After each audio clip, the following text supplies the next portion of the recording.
Ayo udah Sul, apa yang kamu mau kita bicarakan ya di sore ini? Coba saya kasih waktu ya 45 menit cukup ya. Ayo mulai deh.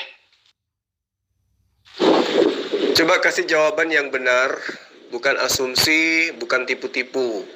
Kenapa Yesus tidak mengaku sebagai pencipta alam semesta? Silakan. Saya heran selalu kalau diajak WA itu kok di Zoom aja maunya. Saya nggak ngerti loh. Apa sih bedanya di Zoom dengan di sini tuh apa ya? Yang penting kalian itu jangan memprovokasi massa ya. Nanti kalau misalnya saya bilang Quran bukan wahyu terus kalian memprovokasi. Nanti dikatakan saya menghina Quran. Ya itu namanya tidak gentle ya. Kalian boleh mengatakan kitab saya begini begitu. Saya hanya jadi pecundang doang, cuma dengerin doang gitu. Itu namanya pengecut dong, mengandalkan massa, nggak boleh ya. Kalau mau diskusi, di sini kita paparkan mana yang benar, mana yang enggak gitu loh. Kita harus belak-belakan terbuka. Makanya saya nggak suka itu diskusi sama kalian tuh begitu. Nanti kalau ujung-ujungnya, oh ini penghinaan. Nabi kami dihina, kitab suci kami dihina. Jangan begitu ya. Kita mau diskusi apa enggak gitu aja ya. Gak usah lebay, Pak David. Gak usah lebay. Jawab aja dulu. Kenapa Yesus tidak mengaku pencipta alam semesta? Silakan. Nah, datang kau Zuma, kau datang sini menipu, mencuri-curi voice note orang, kemudian kamu tampilkan di channel YouTube-mu untuk ya, sebab kamu lapar dengan uang, ya, mencari uang dengan cara menipu. Gak usah nangis, Rematos. Gak usah nangis, bantu aja Pak David tuh. Kenapa Yesus tidak mengaku pencipta alam semesta?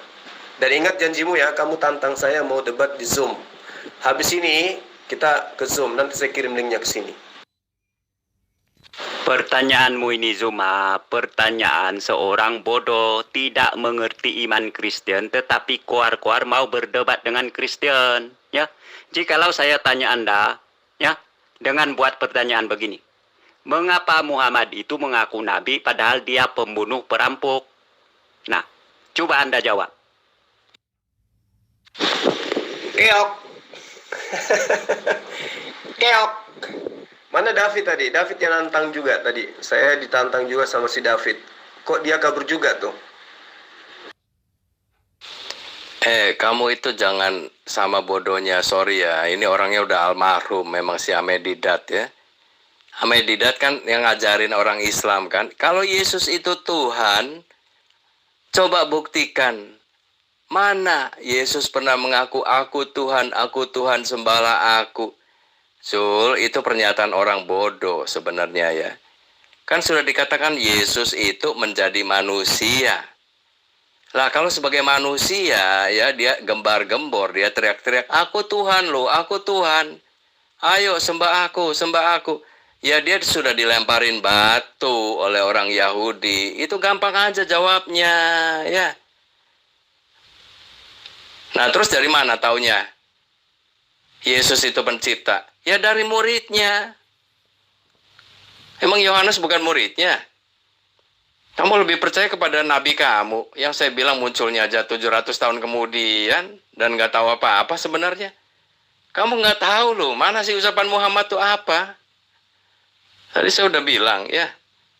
Jadi saya katakan jangan meneruskan kebodohan dari si almarhum itu. Itu yang ngajarin kalian ya. Seluruh muslim seluruh dunia itu. Yesus nggak disalib. Sorry. Kalau Ahmedidat mengakui Yesus itu disalib. Cuma hanya pingsan katanya ya. Tapi kalian yang Sunni itu kok seringkali memang nggak berpikir atau kurang berpikir ya. Dengan mengatakan Yesus itu disalib dan hanya pingsan, itu sebetulnya apa? Itu mau menggugurkan Quran kalian. Karena Quran kalian kan mengatakan Yesus atau Isa itu nggak disalib. Tapi Ahmedidat mengatakan disalib kok. Cuma tidak mati. Nah, ada lagi pendapatnya kan. Tapi kalian terima loh si Ahmedidat itu sebagai guru besar kalian. Sayang orangnya udah nggak ada ya. Nah ini kamu penerusnya, mikir Zul, makanya ngerti nggak sih? Kalau Yesus itu hanya dari mulutnya, aku Tuhan, sembahlah aku. Terus orang-orang pada nyembah gitu. Hah? Kalau cuma dari mulutnya doang gembar-gembor, terus orang mau pada ngikutin, menyembah dia gitu. Orang itu bisa benar ya, atau enggak itu dilihat dari ucapannya, ya, dari ujarannya. Kalau Yesus ya dari ajarannya. Nah, bagaimana kita juga bisa tahu ajarannya benar apa enggak? Lihat dari mujizatnya gitu loh, ya. Kalau dari kitab Injil tuh udah jelas, udah komplit semuanya. Coba kamu baca aja sendirilah ya, apa sih mujizat-mujizat Yesus gitu loh. Bandingkan kalau kamu nggak percaya dengan nabi kalian lah, mujizat apa yang dihasilkan itu. Membelah bulan, itu juga dari mana itu? Coba nanti kita buktikan aja deh. Pak David, Anda itu pendeta loh. Ya, hidup di zaman sekarang itu semua harus gunakan akal dan logika. Jangan iman, Pak. Saya tanya, kenapa Yesus tidak mengatakan kepada Bani Israel kalau dia adalah pencipta langit dan bumi? Apa masalahnya? Silakan. Yesus itu Kristus. Cuma berapa kali saya beritahu Anda, ya? Yesus adalah Kristus. Nah, Anda itu tololnya tidak mengerti mengapa Yesus diimani sebagai Kristus. Ya? Saya tidak tanya kenapa Yesus diimani sebagai Kristus. Saya tanya kenapa Yesus tidak mengajarkan kalau dirinya itu adalah pencipta langit dan bumi. Kalau tidak sanggup mundur, silakan majukan guru kalian ke sini. Ada yang lihat Pak David? Kok dia kayak ayam mengeram, tiba-tiba hilang? Pertanyaanmu itu tolol, Zuma, ya. Nah, untuk pengetahuanmu, Kristen itu, iman Kristen adalah mengimani Yesus sebagai juru selamat pribadi. Ya. Ini salah satu tugasnya Mesias datang ke dunia sebagai manusia. Ya, sebagai juru selamat manusia berdosa. Mesias bukan datang untuk mengatakan bahwa dia adalah pencipta, ya, segala macam. Bukan begitu. Saya tidak tanya iman Kristen penyembah manusia itu, Rematos. Yang saya tanya, kenapa Yesus itu tidak mengajarkan kalau dirinya itu pencipta alam semesta? Allah yang benar itu dengarkan. Pasti dia sampaikan kalau dirinya itu adalah pencipta. Anoki asiti ares wa adam aleha barati ani yadainatu samayim weka salam siwiti. Itu pasti diajarkan dirinya sebagai pencipta alam semesta. Allah menyatakan diri sebagai pencipta alam semesta kepada nabi-nabi terdahulu, dan juga Allah mengatakan kepada Rasulullah Muhammad SAW dirinya adalah pencipta. Allahul ladzi khalaqas samawati wal arda wa anzala minas sama'. Itu pasti pencipta, menyatakan dirinya pencipta. Yesus kenapa nggak ngaku dirinya sebagai pencipta alam semesta? Jawab kalian tuh. Mana tadi pendeta siapa tuh? Si David tuh. Kayak ayam mengeram, menghilang tiba-tiba. Pertanyaanmu itu goblok, ya. Sebelum Yesus datang, ya, Shema Yisrael Adonai Eloheinu Adonai Ehad itu sudah dikenal, tidak perlu diajarkan lagi, ya. Nah, Anda harus bertanya, mengapa Kristiani mengimani Yesus Kristus? Saya tidak perlu kamu ajarkan tentang ajaran Tuhan yang datang kepada Bani Israel. Saya hafal di luar kepala. Ngerti? Yang saya tanya ini adalah iman yang muncul belakangan mengatakan manusia menjadi Tuhan, Yesus. Ngerti kau? Makanya saya tanya, kenapa Yesus yang kau tuhankan itu, yang manusia itu, tidak mengakui kalau dirinya adalah pencipta alam semesta? Kenapa? Kenapa, oh kenapa Yesus tidak mengaku? Karena dia bukan Tuhan. Kenapa rematos nyembah manusia? Karena rematos tidak waras. Kan begitu rematos. Si Zul mana sih? Ini saya tunggu-tunggu loh. Kalau enggak saya akan kerjain yang lain dulu ya. Kamu itu kebiasaan kalau saya tungguin, kamunya nggak nongol-nongol lagi. Ntar saya udah keluar, kamu bilang saya nyungsep. Ini, aduh, Zul, kalau mau sekarang aja jangan jam-zoom terus ya. Kenapa sih gitu loh? Katanya mau ngobrol sama saya. Dodol juga rupanya ini si David. Ternyata menutupi kebahlulan dengan pura-pura nggak lihat. Itu fans saya bertaburan di atas tuh. Murid Paulus juga ternyata si David ini. Bahlul ya bahlul aja, nggak usah pura-pura bodoh. Itu saya tanya, kenapa Yesus itu tidak mengaku pencipta alam semesta? Jangan kayak ayam mengeram. Anda yang nantang saya, kok jadi kayak gitu? Gimana sih Pak David? Butuh oksigen, Pak? Sini Zuma. Orang Kristen beribadah kepada Yesus sama seperti orang Islam beribadah kepada Muhammad. Ya. Secara tidak sadar kamu itu beribadah kepada Muhammad. Saya tidak tanya orang Kristen, cendol. Yang saya tanya Yesusnya. Kenapa Yesus itu tidak mengaku sebagai pencipta alam semesta? Saya tidak tanya Kristen penyembah manusia, rematos. Aduh, makin parah aja kau ini. Ini Pak David kemana ya? Kok kayak banci dikejar sama satpol ya? Kok pura-pura menghilang gitu? Tanggapi VN yang lain. Terus habis itu dikatakan, mana sih Suma ini? Mana sih Suma? VN saya bertaburan gak dibuka-bukanya. Alah, ilmu seupil sok nantang. David. Kan tadi saya udah jawab ya, itu kan kamu dapat dari Amedidat kan? Kalau Yesus itu Tuhan katanya, coba ada nggak di kitab Injil? Aku Tuhan, sembahlah aku. Saya bilang itu kan pernyataannya orang yang sebetulnya agak bodoh ya. Bener nggak sih kalau kamu punya pikiran? Kalau pada zaman itu ya Yesus itu kan wujudnya seperti kita ya kan, manusia. Makanya dikatakan dia itu bisa menjadi korban penebus dosa. Kalau dia wujudnya Tuhan ya nggak bisa jadi korban penebus dosa ya. Jadi wujudnya itu manusia. Nah sekarang kalau manusia terus dia teriak-teriak di jalan, aku Tuhan loh. Ya dia sudah dihukum mati sama orang Yahudi ya.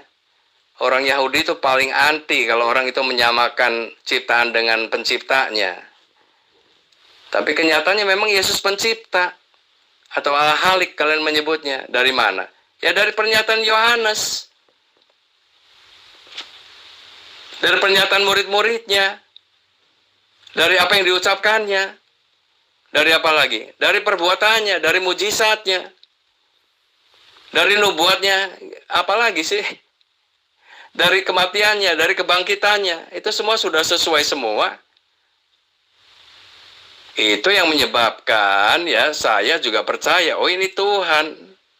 Dan kemudian dengan turunnya Roh Kudus, kamu kan gak ada Roh Kudus, jadi gimana mau percaya? Gak bisa, Zul. Saya jelasin sampai 3 hari 3 malam pun kamu gak bakal percaya. Oh, jadi Yesus itu takut mengaku sebagai pencipta alam semesta karena takut dihukum mati gitu ya, Pak David? Hebat kali Tuhan kau itu, Pak. Saya ulang ya, Pak David ya. Saya ulang ya. Tolong jangan pura-pura nggak lihat VN saya ya. Siap itu. Mana sih semua nih? Saya nggak suka cara-cara tipuan kayak gitu, Pak David. Dialog aja. Kebenaran itu harus diungkap, meski pahit. Ya saya ulang. Apakah benar Yesus tidak mau mengaku sebagai pencipta alam semesta karena takut dibunuh sama orang Yahudi? Jawab. Silakan kau fokus debat dengan saya sekarang Zuma ya. Saya akan telanjangi kebodohanmu ya. Jawab aja, kenapa Yesus tidak mengaku pencipta? Jawab. Sul, kamu itu kalau mau diskusi ya, aduh jangan itulah. Kamu itu emang kebiasaan ya. Kenapa ya kok selalu menyerang pribadi ya, bahlul lah, apa segala macam. Malu loh. Katanya Ustadz begitu. Saya aja juga sebetulnya bisa maki-maki orang. Tapi saya kan menahan diri dong. Saya menjaga gitu loh martabat saya sebagai pengikut Kristus. Yang nggak mau saya maki-maki orang. Kalau mau diskusi, diskusi aja. Ayo mulai, nggak apa-apa. Atau kalau enggak saya japri aja lah ya. Katanya japri kamunya mau Zoom.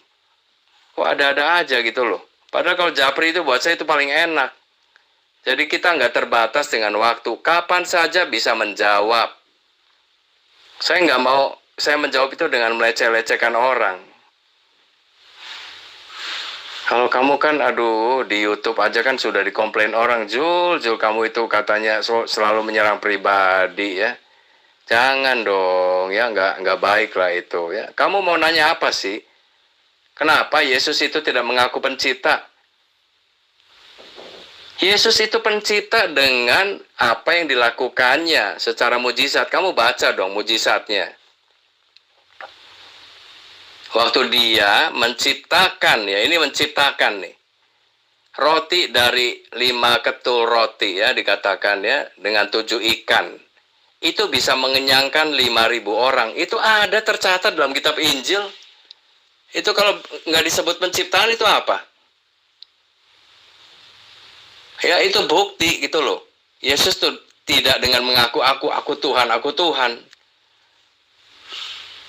Ya, jadi dia hanya dari ucapan. Ya itu nanti jadi pengajaran dan juga dibuktikan lewat mujizat-mujizatnya, lewat nubuatannya ya. Bahwa aku ini akan mati 2 hari lagi di Yerusalem, yaitu dengan cara disalib. Dan akan bangkit. Itu ada semua diucapkan dan itu sudah terjadi gitu loh. Bukan diomong kosong. Terus apa lagi? Dan setelah dia mati, dia bangkit lagi. Dia naik ke surga. Nanti dia akan datang lagi ke dunia ini. Itu kan kalian mau percaya mau enggak kan mengakui juga. Terus masih kurang apa lagi? Emang harus ngaku-ngaku aku Tuhan sembahlah aku. Kan aneh itu. Kalau manusia saya bilang ngaku-ngaku terus disembah sebagai Tuhan ya enak. Kalau begitu saya aja ngaku-ngaku. Terus kalian menyembah aku, menyembah saya gitu. Jadi saya katakan ini otaknya gimana ya? Ini si almarhum ini yang ngajarin kamu ini. Kamu nangkep nggak sih penjelasan saya? Jangan terlalu bodoh dong ya. Sorry. Pak David, ya kenapa saya katakan seperti itu? Ya karena klien saya itu bertaburan, Anda pura-pura nggak tahu, sok-sok cari saya. Saya katakan, oh ternyata Bapak ini sama aja dengan yang lain. Iya kan? Nggak salah itu, saya katakan seperti itu. Sekaligus sebagai cambuk buat Anda. Kalau nantang itu kudu wajib berilmu dulu, jangan sok-sok nantang. Oke? Nah, saya minta mana ucapan Yesus kalau dia itu adalah pencipta. Roti dibagi-bagi, apa-apaan itu? Yang saya tanya, pengajaran Yesus kalau dia itu adalah pencipta alam semesta. Ada atau tidak ada? Silakan. Masalahmu, ya, iman Kristen berbunyi A, pertanyaanmu berbunyi Z. Ini masalahmu, ya. Saya tidak tanya iman Kristen, Rematos. Saya tanya imannya Yesus.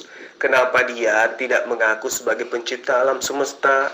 Kenapa iman Kristen yang selalu kamu adukan ke saya? Imannya Kristen itu saya sudah tahu. Yang saya tanya ini Yesus. Paham? Jawabnya singkat. Waktu Yesus di dunia, dia wujudnya itu manusia. Kalau dia mengaku dia itu pencipta atau Tuhan, ya dia sudah dirajam atau dilempar batu. Selesai kan? Dan tidak perlu dengan mengaku-ngaku terus orang jadi Tuhan. Kemarin saya udah kasih tahu Yohanes 13 ayat 13 yang kamu bilang meong katanya. Itu sebetulnya udah pengakuan Yesus bahwa dia memang betul adalah Tuhan. Tapi pasti kamu nggak akan mengakui lagi ya. Ntar kamu bilang Tuhan di situ Tuhan. Ya nggak mungkin dong ya. Masa Yesus mengaku dirinya Tuhan? Yesus tahu siapa dirinya, ya. Cuma gara-gara memang kitab kalian gak mengakuinya, jadi kaliannya ngotot sampai saat sekarang. Jadi jelas Jul ya, ini semua muslim, kalian ngerti gak sih penjelasan saya ini?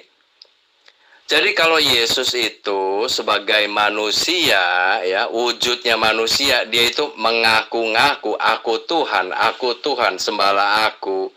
Itu bukan orang-orang langsung nyembah dia, malah orang ambil batu, ya dirajam itu Yesusnya, gitu loh. Jelas ya? Sedangkan Yesus itu ya akan menyerahkan hidupnya itu semua ada waktunya. Ngerti ya? Makanya dia itu disalibnya itu di hari yang namanya Paskah. Kalian nggak ngerti juga, gitu loh. Ya, Jul, jelas nggak Jul? Ntar katanya saya muter-muter lagi. Udah, jawaban singkatnya gini ya. Dalam wujudnya sebagai manusia, ya, Yesus itu tidak mengaku aku sebagai Tuhan, aku Tuhan, sembahlah aku. Karena itu nggak ada gunanya. Kalau setiap orang bisa mengaku aku Tuhan, terus orang-orang pada menyembah dia, ya di mana-mana ada orang yang mengaku aku. Ngerti? Oh, jadi karena takut dirajam, takut dilempar batu, jadi dia itu takut mengaku sebagai pencipta alam semesta. Gitu ya, Pak David? Nah, sekarang saya juga mau nanya ya, ini dari dulu ini saya pernah nanya juga ke kamu Zul. Itu perantara wahyu adalah Jibril itu dapat dari mana sih gitu loh. Itu kamu jelasin deh, surahnya di mana, ayatnya di mana. Coba silakan ya. Oh, jadi menutupi ketidaktahuan dari jawaban pertanyaan saya kenapa Yesus itu tidak mengaku pencipta alam semesta, Anda coba untuk menutupinya dengan mengajukan pertanyaan. Baik. Al-Quranul Karim menerangkan dalam surah An-Nahl ayat 102, Qul nazzalah ruhul qudus min rabbi bil haqq. Katakanlah bahwa Ruhul Kudus menurunkan Al-Quran itu dari Tuhanmu dengan yang benar. Ya, itu jelas diterangkan di dalam Al-Quranul Karim. Lalu kemudian di dalam surah Asy-Syu'ara ya, ayat 192 dan 193. Dan sesungguhnya Al-Quran ini benar-benar diturunkan dari Tuhanmu alam semesta. Dia dibawa turun oleh Ar-Ruh Al-Amin. Siapa yang dimaksud Ar-Ruh Al-Amin ini? Ar-Ruh Al-Amin itu adalah malaikat Jibril alaihissalam. Itu yang perlu kamu paham. Nah, sekarang kembali kepada pertanyaan yang tadi. Kenapa Yesus tidak mengaku pencipta alam semesta? Silakan. Fokus ke saya, Zuma. Silakan Anda keluarkan ya ilmumu kepada saya ya. Anda itu menjadi penyesat kepada orang Islam sendiri.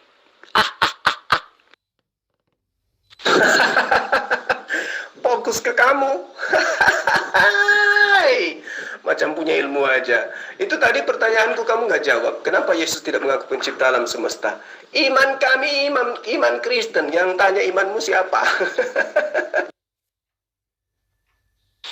Saya nggak mengatakan Yesus itu takut ya. Cuma kalau sampai pada waktu itu dalam wujudnya sebagai manusia, dia itu mengaku aku Tuhan, seperti maunya kamu. Ya dia pasti akan dirajam. Ngerti nggak sih? Saya tadi udah katakan ya, Yesus itu akan menyerahkan hidupnya tentu pada waktunya. Nah, nanti pada hari Paskah itulah dia itu kan disalib. Kamu ngerti nggak Paskah?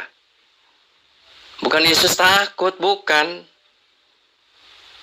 Yesus kalau saat itu misalnya ada orang yang berapa kali mau membunuh dia pun tidak akan ada yang berhasil. Sebelum waktunya terjadi itu belum tidak akan berhasil gitu loh. Kamu baca dong kitab Injilnya. Nah, ini gimana sih? Yesus tidak mengaku sebagai pencipta alam semesta. Karena kalau dia ngaku nanti dia dirajam. Terus kalau dia dirajam, apa dia nggak bisa menghindar dari rajam itu? Bukankah dia Tuhan? Bukankah dia pencipta alam semesta? Ini akal-akalan kamu aja. Bilang aja, memang pada saat itu Yesus itu manusia. Pakai akal dong. Benar nggak Yesus tidak mengaku pencipta alam semesta karena dia manusia pada saat itu? Jawab. Saya nggak menutupinya. Memang kenyataannya seperti itu. Kalau belum waktunya, tidak mungkin orang itu akan bisa membunuh Yesus. Kan saya udah kasih tahu ayatnya. Ya, walaupun orang Yahudi itu mau melemparkan batu, merajam Yesus pun, Yesus dengan gampang dia luput kok. Itu saya udah kasih ayatnya kan. Ngerti nggak? Waktu Yesus mengatakan, aku dan Bapa itu satu, itu orang Yahudi udah tahu. Bahwa Yesus itu menyamakan dirinya dengan Allah, dengan Bapa. Dan orang Yahudi itu udah mau merajam. Tapi Yesus dengan gampang dia luput. Saya kasih ayatnya kan udah. Nah, cuma si Amedidat ini yang menjadi sumber dari kekisruhan ya. Itu mengatakan ini akal-akalan dia kayak model almarhum juga si Insan Mokoginta itu.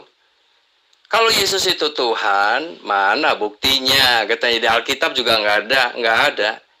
Pengakuan Yesus, aku Tuhan, sembahlah aku.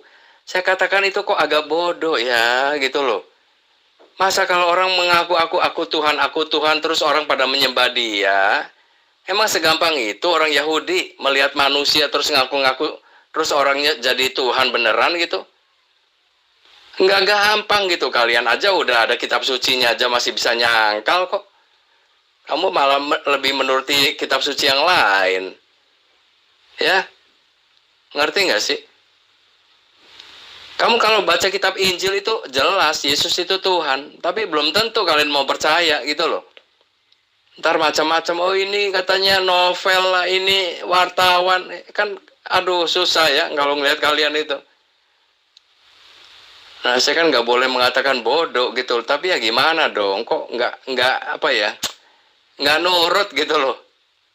Ya itulah gara-gara saya bilang ya muncul lagi setelah kitab Injil 700 tahun kemudian muncul lagi ajaran yang baru gitu loh, yang isinya bertolak belakang dengan kitab Injil yang ada.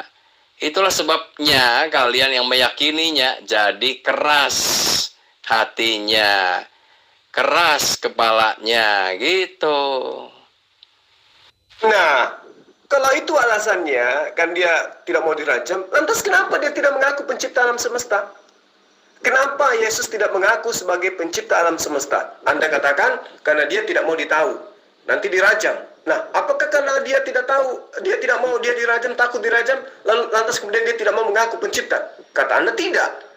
Karena dia mampu menghindar dari rajam. Terus kenapa dia tidak mengaku sebagai pencipta alam semesta? Ayo, kenapa? Apa alasannya? Jawab. Iman orang Kristen tentang Yesus ya, yang datang ke dalam dunia sebagai seorang manusia. Ya. Yesus tidak diklaim sebagai pencipta semesta alam, melainkan juru selamat manusia berdosa. Anda mengerti tidak? Saya tidak tanya iman orang Kristen. Kamu nggak perlu ajarin saya tentang imannya Kristen. Saya ngerti. Saya paham. Justru saya tidak jadi Kristen karena saya tahu imannya orang Kristen. Yang saya tanya, kenapa Yesus tidak mengaku sebagai pencipta alam semesta? Layaknya Allah, layaknya Hasem di dalam kitabnya Bani Israel. Jawab. Oke ya. Ya buat saya aja ini ya thank you ya, makasih untuk penjelasannya. Ya ini lebih jelas ya, tapi saya mau katakan ya, itu yang disebut Aruh Al-Amin, atau tadi satunya itu apa itu? Ya, kamu mau mengatakan bahwa Roh Kudus itu Jibril ya kan? Salah. Ya menurut saya salah. Karena Roh Kudus itu adalah Allah sendiri kalau dalam iman Kristen. Kalau kamu baca di Yohanes 14 ayat ke 28 atau sampai 30, itu akan dikatakan menyertai kamu selama-lamanya. Ya, Roh Kudus itu nanti dijanjikan untuk dikirim oleh Yesus. kepada murid-muridnya dan kepada orang-orang percaya lah gitu ya. Dan itu akan menyertai semua orang itu selama-lamanya. Jadi kalau dikatakan Roh Kudus itu adalah Jibril, ya memang sangat bertentangan. Ya, berlawanan dengan iman Kristen. Kamu menyebut Roh Kudus itu Jibril ya? Nah, pertanyaannya ya, kalau Roh Kudus itu Al-Amin, kenapa waktu di Gua Hiro yang pertama kali ya Muhammad ketemu dengan si makhluk ini ya, kenapa itu Muhammad nggak tahu? Dan si makhluk ini yang katanya Roh Kudus kok tidak menyatakan identitasnya gitu loh. Bahkan Muhammad ketakutan. Saya mengatakan ini karena dalam kitab Injil Lukas ya ayat pasal 1 ya, itu ayat ke 26 sampai 30 lah kamu baca ya. Itu ada yang namanya malaikat Gabriel. Itu malaikat itu ciptaan. Itu memang utusan Allah, Allah yang benar ya. Itu berbeda dengan Roh Kudus gitu loh. Ya, jadi saya katakan ini ya udahlah ya, memang udah bertentangan ya. Ini hanya membuktikan saja bahwa memang Quran dengan kitab Injil yang ada itu bertentangan. Tidak ada cocok-cocoknya. Ya terima kasih, itu kamu udah menyatakannya. Ya, jadi Roh Kudus itu bukan Jibril, ngerti nggak? Kalau Jibril itu ciptaan. Dan Jibril itu pun bukan Gabriel yang dalam kitab Lukas. Kalau kamu bandingkan, Gabriel itu adalah malaikat yang memperkenalkan dirinya langsung kepada Maria. Aku ini Jibril, bukan Jibril ya. Aku ini Gabriel, utusan Allah untuk memberitahukan kepada kamu ya, bahwa kamu itu akan mengandung. Namai anak itu Yesus. Itu nama diberikan oleh Gabriel, dan Gabriel pun menyatakan identitasnya. Dan Maria juga nggak ketakutan kok. Beda dengan yang ketemu di Gua Hiro ya. Nabi kamu ketemu di Gua Hiro itu siapa? Itu katanya saja, katanya Jibril itu kata siapa gitu loh. Nggak ada yang mengatakan itu Nabi kamu ketemu Jibril itu nggak ada sebetulnya. Ya, kalian hanya meniru-niru yang katanya Injil karangan itu kok ditiru, aneh kalian itu ya. Jadi kalau benar itu Jibril yang sama dengan Gabriel, harusnya memberikan identitas dirinya, memperkenalkan dirinya, aku ini Gabriel gitu loh. Kenyataannya enggak. Main ikro aja orang udah tahu, ngaku nggak bisa baca, main ikro terus. Udah itu tiap kali nggak bisa baca katanya didekap, ada yang bilang dicekek. Ini makhluk apa gitu loh? Coba silakan jawab ya. Saya udah baca semua sirahnya ya. Sampai di rumah dari Gua Hiro itu pun ya ditanyain sama istrinya pun tidak tahu. Artinya apa? Si makhluk itu nggak memperkenalkan dirinya. Terus dari mana itu kamu sekian tahun kemudian baru tahu, oh ini kayaknya Jibril.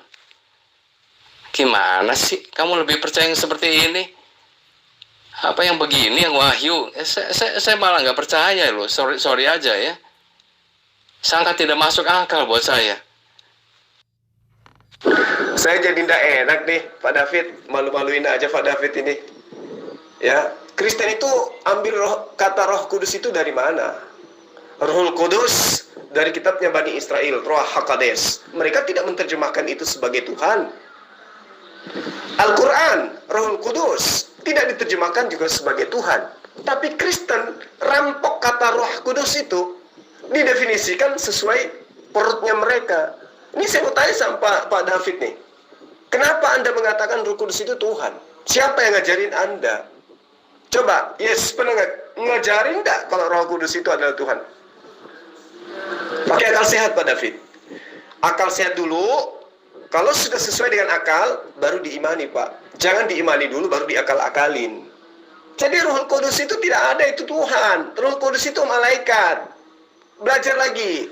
Qul man kana aduwwan li Jibril fa innahu nazzalahu ala qalbika bi'idznillah musaddiqan lima bayna yadayhi wa hudan wa bushra lil mu'minin. Man kana aduwwan lillahi wa malaikatihi wa rusulihi wa Jibril wa Mikal fa inna Allah aduwwun lil kafirin. Oke? Jadi tidak ada itu Roh Kudus itu larinya ke Tuhan, Roh Kudus itu larinya ke Jibril. Oke? Jadi kembali kepada pertanyaan saya tadi, Pak David, kenapa Yesus tidak mengaku sebagai pencipta alam semesta? Saya udah katakan ya, kalau Yesus mengaku aku Tuhan pun, terus orang-orang itu apakah akan menyembah dia gitu? Jadi kamu itu sengaja mencari-cari yang nggak ada, ya kan? Tadi saya udah jawab ya. Kalau Yesus dalam wujudnya sebagai manusia, taruh ya supaya gampang dicerna ya. Kamu itu Yesusnya gitu. Ini perumpamaan aja nih, padahal pasti bukan lah gitu ya.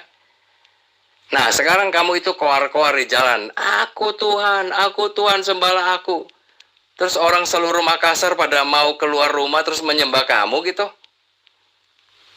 Paling kamu juga ditimpukin kalau begitu, ya enggak sih? Jadi bukan Yesus takut gitu loh. Cuma itu adalah apa ya, permintaan yang nggak masuk akal dari si almarhum Amedidat ini gitu loh. Kalau Tuhan itu tentu tidak akan seperti itu menyatakan dirinya. Dia menyatakan diri dari apa? Dari ucapannya. Kamu baca dong di kitab Injil, sudah sangat jelas itu. Ya, waktu dia mengatakan, akulah jalan dan kebenaran dan hidup. Tidak ada seorang pun yang sampai kepada Bapa dengan yang di surga itu tanpa melalui aku. Itu udah merupakan satu pernyataan bahwa dia itu bukan manusia biasa. Emang kamu berani, bahkan Nabi kamu berani mengatakan seperti itu? Akulah. Hah? Dan kemudian itu dibuktikan lewat mujizat-mujizat yang diperbuatnya. Tadi saya udah katakan, Yesus itu menciptakan, ya ini menciptakan ini. 5 roti dan 2 ikan, ya itu diperbanyak gitu loh, ya dimultiplikasi. Untuk memberi makan 5.000 orang, bayangin. Ya, dari 5 ketul roti, ya roti-roti kecil dan 2 ikan. Itu bisa mengenyangkan 5.000 orang. Ini ada semua tercatat dalam kitab Injil. Nanti jangan, oh itu karangan wartawan. Ini orang-orang, aduh kalian tuh memang susah ya. Itulah orang-orang yang tegar hati. Dijelasin kayak apapun, putar-putar ya nggak percaya juga buntutnya. Terus mau ngakunya sok pinter gitu loh. Loh, katanya Yesus Tuhan. Kalau Yesus itu Tuhan, Pak David, maka dia akan mengaku sebagai pencipta alam semesta. Kalau karena dia manusia, justru disitulah dia membuktikan bahwa dia adalah Tuhan yang menjadi manusia. Pada saat dia manusia itulah dia mampu melakukan apa saja di hadapan manusia pada masa itu. Sehingga manusia semua menyembah pada dia. Tapi faktanya tidak kan? Justru ketika dia menjadi manusia, mengajarkan manusia menyembah kepada Tuhan pencipta alam semesta. Kepada siapa Yesus menyembah pada masa dia datang ke muka bumi? Kepada Tuhan pencipta alam semesta. Kenapa Yesus tidak mengaku sebagai pencipta alam semesta? Karena dia bukan Tuhan. Sederhana jawabannya. Cuman Pak David sebagai penyesat mempretelin, diperhalus bahasanya gitu loh. Yesus bukan Tuhan, dia manusia. Jadi makanya dia tidak ngaku sebagai pencipta. Kalau pencipta yang benar itu Pak David, pasti dia ngaku. Anoki asti'ares wa adam aleha berati'ani yadai natu samayim wekal saba'am siwiti. Itu baru Tuhan yang benar, mengaku dirinya sebagai pencipta alam semesta. Kalau dia manusia sampai dia tidak ngaku sebagai pencipta alam semesta, ya itu karena dia memang bukan Tuhan, dia manusia. Sekarang gunakan akal gitu loh Pak David. Tuhan yang benar itu pasti menyatakan dirinya Tuhan. Akulah yang menjadikan bumi dan yang menciptakan manusia di atasnya. Tangankulah yang membentangkan langit dan akulah yang memberi perintah kepada seluruh tentaranya. Yesaya 45 nomor 12. Itu baru Tuhan yang benar. Yesus, aku tidak dapat berbuat apa-apa dari diriku sendiri. Tuhan apaan yang kayak begini? Coba gunakan akal sehat. Sekali lagi Pak David, gunakan akal sehat. Jangan sok pintar tapi isinya kosong. Sebab Yesus adalah Mesias. Hal ini yang Anda perlu mengerti. Ya, Mesias nubuatan janji firman Tuhan yang akan diutusnya kepada Bani Israel. Ya, tidak dinyatakan sebagai pencipta. Ya, melainkan dinyatakan sebagai raja, ya, penguasa bagi umatnya, juru selamat bagi umatnya, agar umatnya, barang siapa yang percaya kepada Mesias, ya, bisa beroleh hidup kekal masuk surga. Alah, kenapa Yesus tidak mengaku pencipta alam semesta? Karena Yesus adalah Mesias. Aduh, sudah. Ngana mundur saja, ngana nggak ada ilmu. Yesus itu sebagai pencipta itu ditulis oleh muridnya, ya, secara langsung. Oleh Paulus juga dia menuliskan, ya, dalam wahyunya yang diterima itu. Cuma kalian kan katanya kalau orang Kristen mengutip surah Paulus, kamu mengatakan Paulus itu bukan nabi, bukan rasul. Ya itu kan kata kalian. Saya sudah tunjukkan bahwa Rasul Paulus itu benar-benar rasul. Dia ada tanda-tanda kerasulannya. Tadi saya udah kasih ya ayatnya ya dari Kisah Para Rasul pasal 19 itu. Dan Paulus itu pun dikenal atau diakui oleh Petrus. Petrus kan kamu tahu kan, dia adalah rasul. Dia salah satu muridnya Yesus. Terus kamu mau bilang apa lagi? Bandingkan dengan nabi kalian, siapa yang mengkonfirmasi dia sebagai rasul? Ayo. Selain kalian aja yang nggak tahu gimana caranya kok bisa percaya. Saya masih heran sampai saat sekarang. Coba bandingkan. Kalau kamu bilang Paulus itu rasul palsu ya. Ya, jadi Yesus itu adalah Tuhan itu dari kitab Yohanes pasal 1 ayat 1 sampai 3. Nah, nanti di tulisannya para rasul yang lain juga disebutkan Yesus memang Tuhan kok. Mereka mengakui bahwa penebusan dosa itu dilakukan oleh Yesus. Nah, sekarang kamu mikir aja ya. Kalau Yesus itu manusia biasa, bisa nggak sih manusia itu menebus dosa sesamanya manusia? Kamu mau saya salib? Terus bisa menebus dosa saya gitu? Nggak akan ada gunanya. Selain kamu mati ya mati. Saya juga akan mati dalam dosa saya gitu loh. Nggak ada kuasa apa-apa. Tapi Yesus itu adalah Khalik yang turun menjadi manusia. Makanya dia punya kuasa untuk menebus dosa manusia dengan kematiannya. Kok yang begini yang sudah jelas kok kalian susah menerimanya? Ini yang saya heran. Yang harusnya mengajarkan kalau Paulus itu rasul Yesus, Pak David, bukan Lukas. Ya, surat Petrus itu bukan tulisan Petrus murid Yesus, bukan. Itu tulisan Paulus juga. Tapi kemudian labelnya ditulisi Petrus. Ya, itu Anda harus paham di situ. Jadi kalau Anda tidak mampu menunjukkan alasannya kenapa Yesus tidak mengaku pencipta alam semesta, maka saya ajarin. Itu karena Yesus itu memang bukan pencipta alam semesta. Dia manusia. Ayo, kapan mau gunakan akal, Pak? Saya katakan iman kami dari mana? Tadi kamu kan katakan ya itu Roh Kudus itu Jibril lagi. Roh Kudus Jibril, ajaran dari mana itu? Kalau kamu tahu ya, sebelum Muhammad lahir kan sudah banyak gereja-gereja ya, ada yang namanya juga bapak-bapak gereja. Mereka tidak pernah memberikan pernyataan bahwa Roh Kudus itu adalah Jibril, ngerti nggak? Itu hanya Islam yang mengatakan bahwa Roh Kudus itu Jibril itu. Makanya saya katakan, ya gimana saya mau percaya kalian, ya. Roh Kudus kok Jibril gitu loh. Nanti saya tunjukin ya, bahwa Roh Kudus itu akan menyertai murid-murid Yesus sampai selama-lamanya. Itu ada ya, jangan diganti Periklitus ya. Itu pemalsuan lagi itu namanya.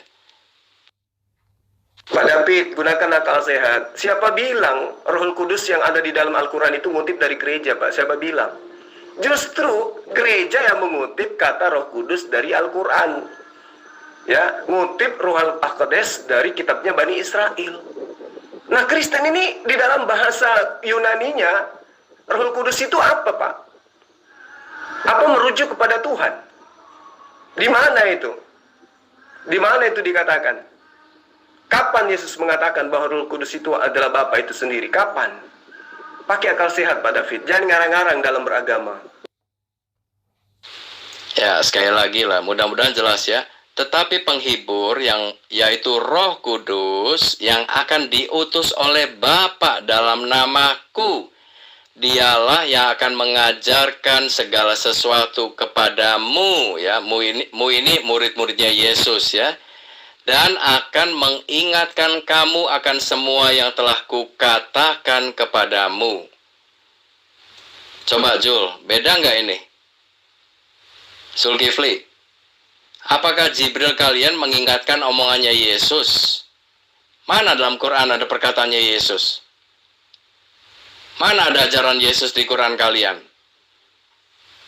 Ya, jadi Roh Kudus itu sudah pasti berbeda ya dengan apa yang ada di dalam pengajaran sebelum Islam datang. Roh Kudus itu adalah Roh Allah. Buktinya apa?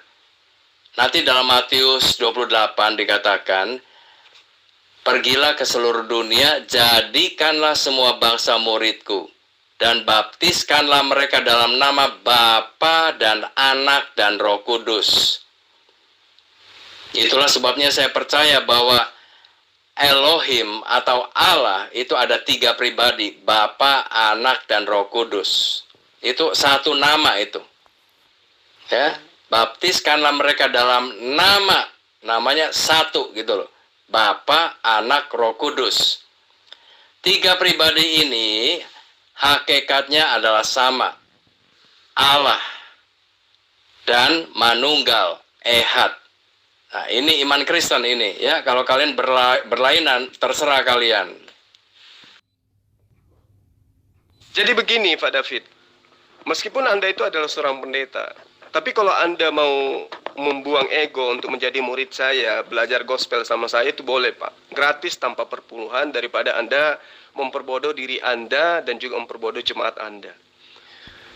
Memang di dalam Yohanes 14 nomor 26, Yesus mengatakan bahwa Roh Kudus ketika dia datang, dia akan mengatakan sesuatu dan mengingatkan kembali kepada kalian tentang perkataan yang pernah saya ucapkan kepada kalian. Nah, Roh Kudus ketika datang kepada Rasulullah Muhammad SAW itu mengingatkan ucapan Yesus kembali kepada mereka, kepada umat Islam. Apa dalil yang Yesus pernah katakan kepada Bani Israel? Katanya, "Inni Abdullah ataniyal kitaba wa ja'alani nabiyan." Itu ucapan Yesus kepada Bani Israel. Kembali diucapkan oleh Ruhul Kudus kepada Rasulullah Muhammad SAW. Ya Bani Israel, inni Rasulullahi ilaikum.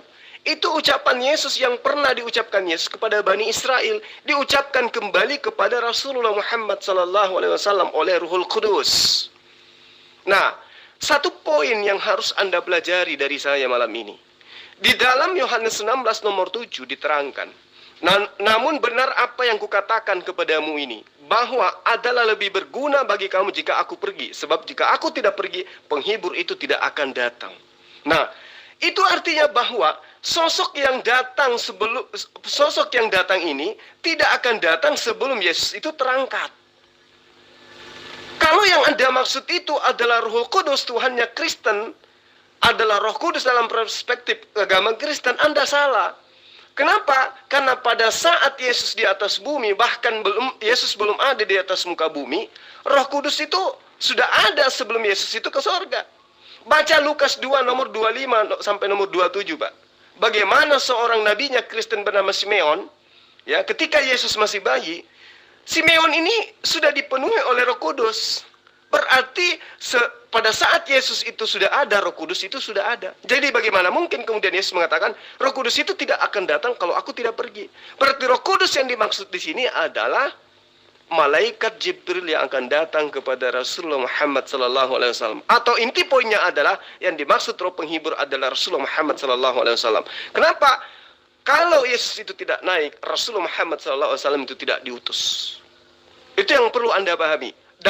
Nah, di dalam ajaran Yesus, di dalam Yohanes 14 nomor 26 yang saya ajarkan tadi kepada Anda, dia mengatakan bahwa Roh Kudus itu akan mengingatkan kalian kembali tentang apa yang pernah saya ucapkan kepada kalian. Makanya dikatakan, ya Bani Israel inni Rasulullahi ilaikum. Yesus mengatakan, wahai Bani Israel, aku ini adalah Rasul Allah yang diutus kepada kalian. Aku tidak diutus melainkan hanya kepada domba-domba yang hilang dari Bani Israel. Itu diingatkan kembali oleh Roh Kudus kepada Rasulullah Muhammad SAW. Sementara Anda diajarkan bahwa Yesus itu adalah Tuhan. Roh yang mana yang ngajarin Anda itu, Pak? Roh yang mana yang mengajarkan Anda untuk menyembah Yesus? Roh mana yang mengajarkan Yesus tidak mengaku Tuhan karena dia takut dirajam? Roh siapa yang Anda katakan yang mengajarkan Anda seperti itu? Inilah yang saya katakan, Pak David. Tolong gunakan akal dalam beriman. Jangan beriman baru diakal-akali. Demikian. Zulkifli, gimana ini? Apa udahan apa gimana? Mau rehat dulu apa gimana? Apa bisa disambung nanti lagi?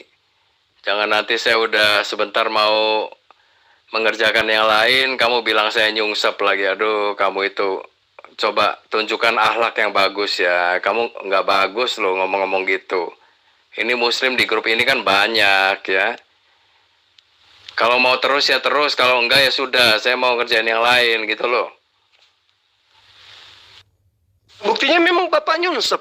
Saya tanya mana pengakuan Yesus sebagai pencipta alam semesta. Anda mengatakan tidak ada. Kenapa Yesus tidak mengatakan dirinya sebagai pencipta alam semesta? Anda katakan nanti dirajam. Kenapa rupanya? Kenapa kalau dia dirajam? Bukankah dia itu Tuhan? Jadi alasan Anda itu akal-akalan. Jawaban yang seharusnya itu Pak David, Yesus tidak mengaku sebagai pencipta alam semesta karena dia memang ciptaan. Yesus itu ciptaan, Pak, bukan pencipta. Gunakan akal sehat, Pak. Ya. Jadi kalau nyunsep ya nyunsep aja, jangan ngaku tidak nyunsep. Bapak sudah nyunsep dari tadi. Kok logikanya aneh sih? Ya sudah jelas bahwa Roh Kudus itu adalah Roh Allah. Kalau kamu bawa-bawa Simeon gitu ya.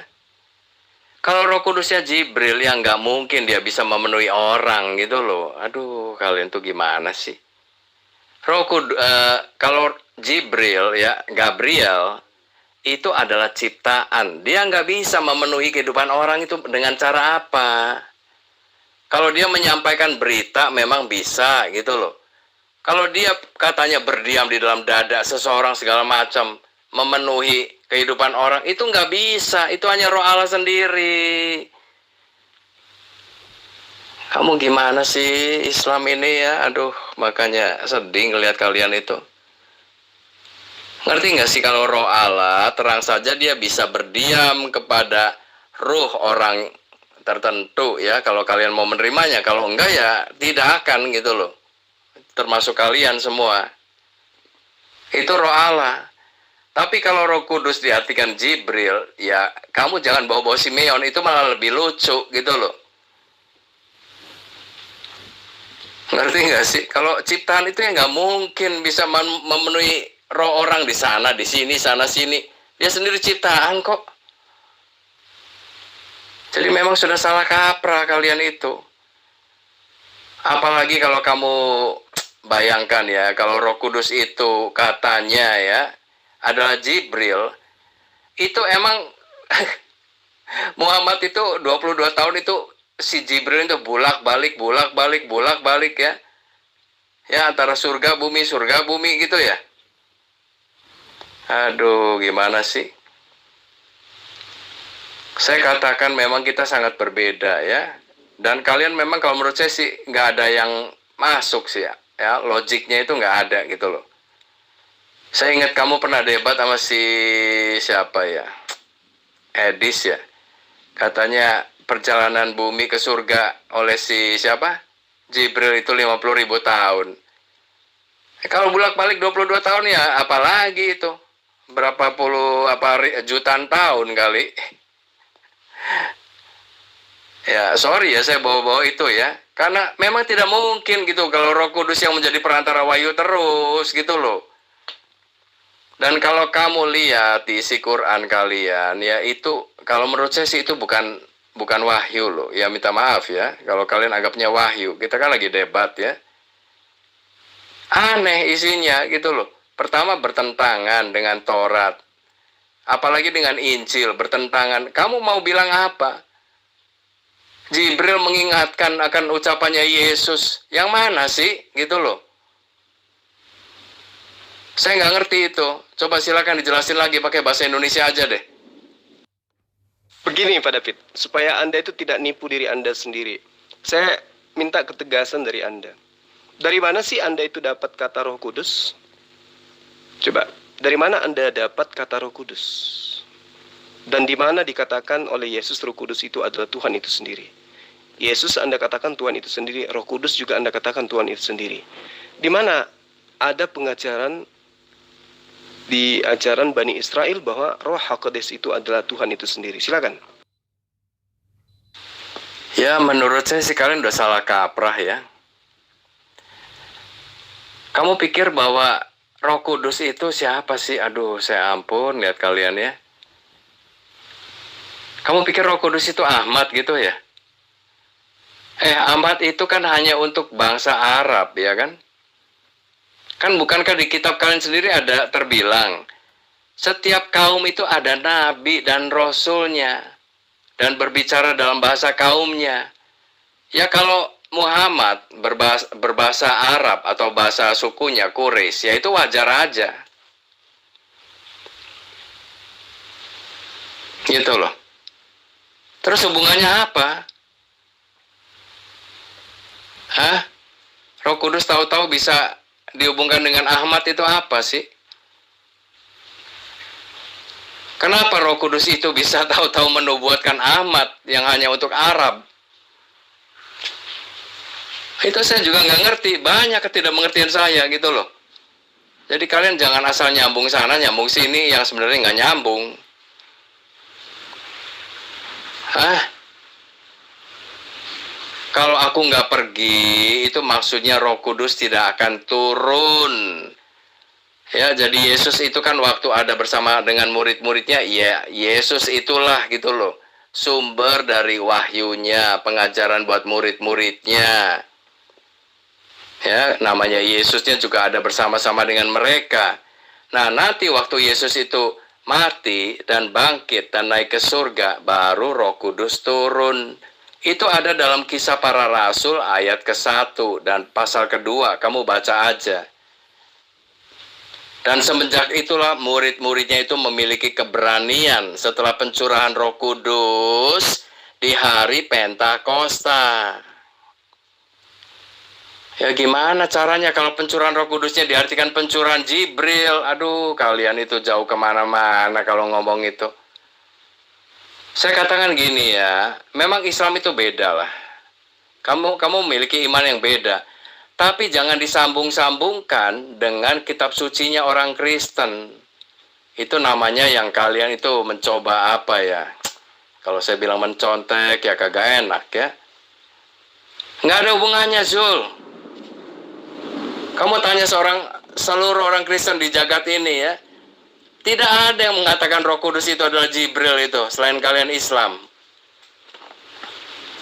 Kamu kenal hari Pentakosta nggak? Nah, nggak ngerti kan? Saya pastikan nggak ngerti. Di hari Pentakosta itu ada yang namanya pencurahan Roh Kudus. Nanti Roh Kudus itu datang dalam lidah-lidah api, gitu loh.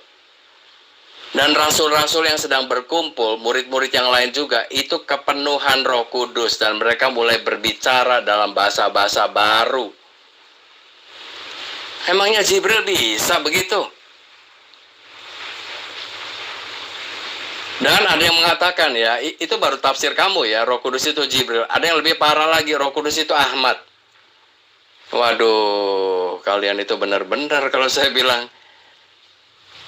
Nah, ini ajaran apa sih? Saya katakan kalau kalian ya mengajarkan hal-hal yang keislaman kalian dari Quran kalian ya, saya nggak menyalahkan lah ya. Silakan aja gitu. Namanya kalian udah percaya itu kitab suci. Tapi jangan nyerempet-nyerempet Roh Kudus itu jadi Ahmad dan segala macam dong. Ya aduh gimana sih? Kamu kalau nggak percaya omongan saya, coba tanyakan ke orang Kristen yang lain. Apakah Roh Kudus itu ada hubungannya dengan Ahmad? Ya saya katakan, ya pasti mereka kan jawabnya enggak lah. Hanya kamu aja Muslim gitu loh. Roh Kudus bisa diartikan Jibril. Roh Kudus katanya Ahmad. Aduh.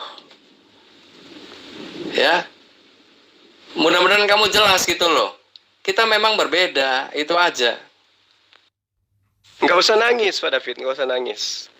Apalagi kalau nadanya jelek. Nggak usah nangis. Rohul Kudus itu malaikat Jibril yang datang kepada seorang penolong lain, sang penghibur. Kenapa Rasulullah Muhammad SAW disebut sebagai sang penghibur? Karena dia diutus kepada seluruh umat manusia. Abraham untuk kaumnya, anak-anaknya, keturunannya. Musa untuk kaumnya, Yesus untuk kaumnya. Hanya Rasulullah Muhammad SAW yang diutus untuk seluruh manusia. Dalilnya jelas di dalam Al-Quran. Sementara Yesus dalilnya hanya mengaku bagi Bani Israel. Itu pun domba-domba yang sesat dari kalangan Bani Israel saja. Jadi Bapak itu jangan coba untuk nipu diri Anda sendiri. Sekarang fokus saja dulu. Tadi di awal Anda tidak bisa menjawab. Anda hanya mengatakan karena Yesus ya, kalau ngaku sebagai pencipta akan dirajam. Tuhan takut dirajam sama makhluknya. Ada-ada saja. Jadi itu akal-akalan aja ya. Terus kemudian saya tanya, Anda mengakui dan mengenal bahwa Roh Kudus itu adalah Tuhan, itu siapa yang ngajarin? Sementara Yesus menerangkan di dalam Yohanes 16 diterangkan bahwa Roh Kudus itu tidak berkata-kata dari dirinya sendiri. Apa yang dia katakan adalah apa yang diperintahkan Tuhan untuk ia katakan. Berarti Roh Kudus itu perantara, bukan Tuhan itu sendiri. Sama seperti Yesus posisinya. Hanya perantara penyampai firman. Baca kitab Anda kalau Anda masih mau belajar. Di Yohanes 15 itu sangat terang diterangkan di sana.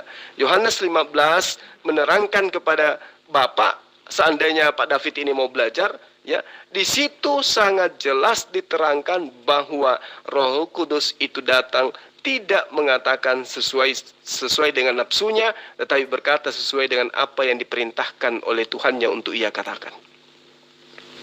Jadi Pak David itu harus banyak belajar. Jangan memperbodoh diri. Ya, karena Roh Kudus itu bukan Tuhan. Roh Kudus itu seandainya Tuhan, dia akan mengajarkan seperti apa yang dia mau. Tetapi ini, dia berkata sesuai apa yang diajarkan oleh Tuhannya untuk ia katakan. Ya, itu yang perlu Bapak pahami. Bahwa Roh Kudus ketika dia datang, dia tidak berkata-kata dari dirinya sendiri. Apa yang diajarkan adalah apa yang disampaikan oleh Tuhan untuk ia sampaikan. Pelajari itu. Pahami itu. Jadi Roh Kudus itu bukan Tuhan. Ya, Roh Kudus itu adalah malaikat Jibril. Nah, kembali kepada pertanyaan saya. Siapa yang mengajarkan Anda tentang kata Roh Kudus? Dan apa definisi Roh Kudus menurut asal-usul bahasanya? Silakan. Zul, Yesus waktu mengatakan, aku ini diutus hanya untuk domba-domba yang hilang dari Israel, itu betul, memang ada ayatnya ya. Itu di Matius 15 kan. Tapi coba kamu lihat, kamu baca itu konteksnya. Kalau kamu mau tahu apa ya, asbabun nuzulnya. Itu Yesus mengatakan itu waktu ada perempuan dari luar Israel ya, namanya perempuan dari Sirofenisia. Dia datang kepada Yesus minta anaknya yang kerasukan setan itu untuk disembuhkan. Dan Yesus mengatakan, aku ini diutus untuk domba-domba yang hilang dari Israel. Nah, tapi perempuan itu maksa gitu loh. Nah, terus Yesus pada akhirnya berkata apa? Besarlah imanmu. Dan seketika itu juga anaknya sembuh. Dan itu yang kalian, para ulama sedunia ya, mengartikan itu sebagai, oh Yesus itu hanya untuk Israel saja. Kamu lihat dong, pada saat Yesus sudah bangkit ya, dia itu memberikan perintah yang namanya itu amanat agung, Great Commission. Pergilah ke seluruh dunia, jadikanlah semua bangsa muridku. Muridku itu artinya orang yang percaya kepada Yesus sungguh-sungguh kepada ajarannya. Dan baptiskanlah mereka ya, orang yang percaya ini dalam nama Bapa, Anak dan Roh Kudus. Aku akan menyertai engkau sampai kesudahan zaman. Nah dari situ aja udah jelas gitu loh. Yesus itu bukan hanya untuk Israel saja. Apalagi kamu bilang itu diingatkan oleh siapa tadi? Oleh Jibril. Ngaco kalian. Sorry ya, karena ini beda dengan ajaran yang di kitab Injil gitu loh. Dan jangan sampai ulama kalian itu mengatakan, oh ini hanya untuk Israel saja. Itu juga salah ya. Kalau saya boleh bilang penyesatan bagaimana? Jadi Yesus itu selalu dikecilkan skopnya. Nanti Muhammad yang digedein gitu loh. Saya katakan itu penyesatan. Kamu harus tahu ya, dari sejarah saja ya, itu bangsa Arab ya, itu banyak yang beragama Kristen loh, pengikut Yesus. Bahkan kalau kamu lihat zaman sekarang pun masih ada orang Kristen di Arab. Kamu pikir Islam semua apa? Hah? Kamu baca sejarah juga gitu loh. Di mana Yesus itu memang ya untuk seluruh dunia. Nih, saya kasih tahu lagi ya. Ini memang namanya Injil, kabar baik, kabar keselamatan. Ya. Di Yohanes 3:16, karena begitu besar kasih Allah akan dunia ini. Akan dunia gitu loh, bukan atas Israel saja. Karena begitu besar kasih Allah akan dunia ini, sehingga dikaruniakannya anaknya yang tunggal, supaya barang siapa saja artinya, barang siapa itu, yang percaya tidak binasa atau mati kekal di neraka, itu namanya binasa itu, melainkan beroleh hidup yang kekal. Itu udah jelas kan, dunia kan, bukan Israel saja, bukan gitu loh. Tadi saya udah sebutin ya kan, pergilah ke seluruh dunia, jadikanlah semua bangsa. Ini juga barang siapa yang percaya ya, itu artinya untuk seluruh dunia. Dan kalau kamu lihat dari sejarah ya, bagaimana kekristenan itu tersebar ke seluruh dunia, ya karena memang untuk seluruh manusia. Cuma memang sebagian manusia tidak mengakuinya, termasuk kalian gitu loh. Makanya bikin-bikin ajaran sendiri dan tafsir sendiri. Makanya itu yang menyebabkan kita diskusi nggak habis-habis. Ya jelas ya. Jadi saya tidak mau menerima bahwa Roh Kudus itu Jibril, Roh Kudus itu Ahmad. Nggak ada hubungannya dengan itu. Ya saya katakan coret besar-besar itu. Kalau kamu mau ya baca aja kitab Injil dengan jelas. Pak David, sampai kapan Anda tidak bisa gunakan akal sehat Anda? Yesus mengatakan, aku diutus hanya kepada domba-domba yang hilang dari Bani Israel. Ya, itu ada di dalam kitab Anda, Matius 15 nomor 24. Aku berdoa bukan untuk mereka, bukan untuk dunia, aku berdoa untuk mereka. Siapa mereka? Bani Israel. Jadi Bapak jangan mencoba untuk menipu gitu loh, dengan mengakal-akali setelah bangkit. Yesus kapan bangkitnya, Pak? Yesus tidak pernah mati. Yesus itu terangkat ke langit, tidak melalui proses kematian. Kalau Anda mengatakan dia bangkit, siapa murid yang menyaksikan detik-detik Yesus bangkit dari tanah, dari kubur? Siapa? Nggak ada yang melihat itu. Jadi itu hoax itu, Pak. Pak David harus tahu, ya, bahwa dalil yang mengatakan jadikanlah seluruh bangsa menjadi muridku, kami ini sudah menjadi murid Yesus, mengimani Yesus sebagai rasul, mengimani Yesus sebagai nabi. Dia adalah utusan Allah kepada Bani Israel. Secara tidak langsung kami ini muridnya. Anda itu bukan muridnya, Anda itu pentuhan Yesus. Golongan lain, penyamar, ngaku-ngaku sebagai pengikut, tapi Anda itu adalah pentuhan. Anda mencoba untuk mengangkat anak Maria, anak manusia itu menjadi Tuhan. Itu Anda. Dan Anda bukan muridnya, Anda bukan pengikutnya, Anda penyesat. Anda pentuhan manusia. Pahami itu. Yesus mengajarkan dirinya untuk diakui sebagai utusan Tuhan. Hidup kekal itu adalah mereka mengenal aku sebagai utusanmu. Ngerti? Jadi makanya Pak David saya katakan, belajar aja sama saya. Gratis tanpa perpuluhan. Jangan gengsi karena Anda pendeta. Gratis Pak. Ya, silakan. Kamu jangan nambah-nambahin kata-kata ya. Yesus itu bukan takut dirajam, bukan gitu loh. Tapi ya, Yesus itu kematiannya tidak sembarang waktu. Tidak setiap orang bisa gitu membunuh dia. Tidak ada orang yang bisa. Bahkan setan pun nggak bisa. Bahkan semua malaikat juga nggak bisa gitu loh. Karena Yesus itu memang pada dasarnya atau hakikatnya adalah Tuhan. Kan tadi saya udah kasih ayatnya, Yohanes 10. Kamu nggak baca itu? Mereka akan melempari batu kepada Yesus, tapi Yesus luput ya. Ya artinya dia itu nggak tahu gimana caranya ya, pokoknya lolos gitu loh. Nggak ada yang bisa membunuh dia. Nah nanti waktu masanya atau waktunya sudah tiba, baru dia bisa ditangkap ya.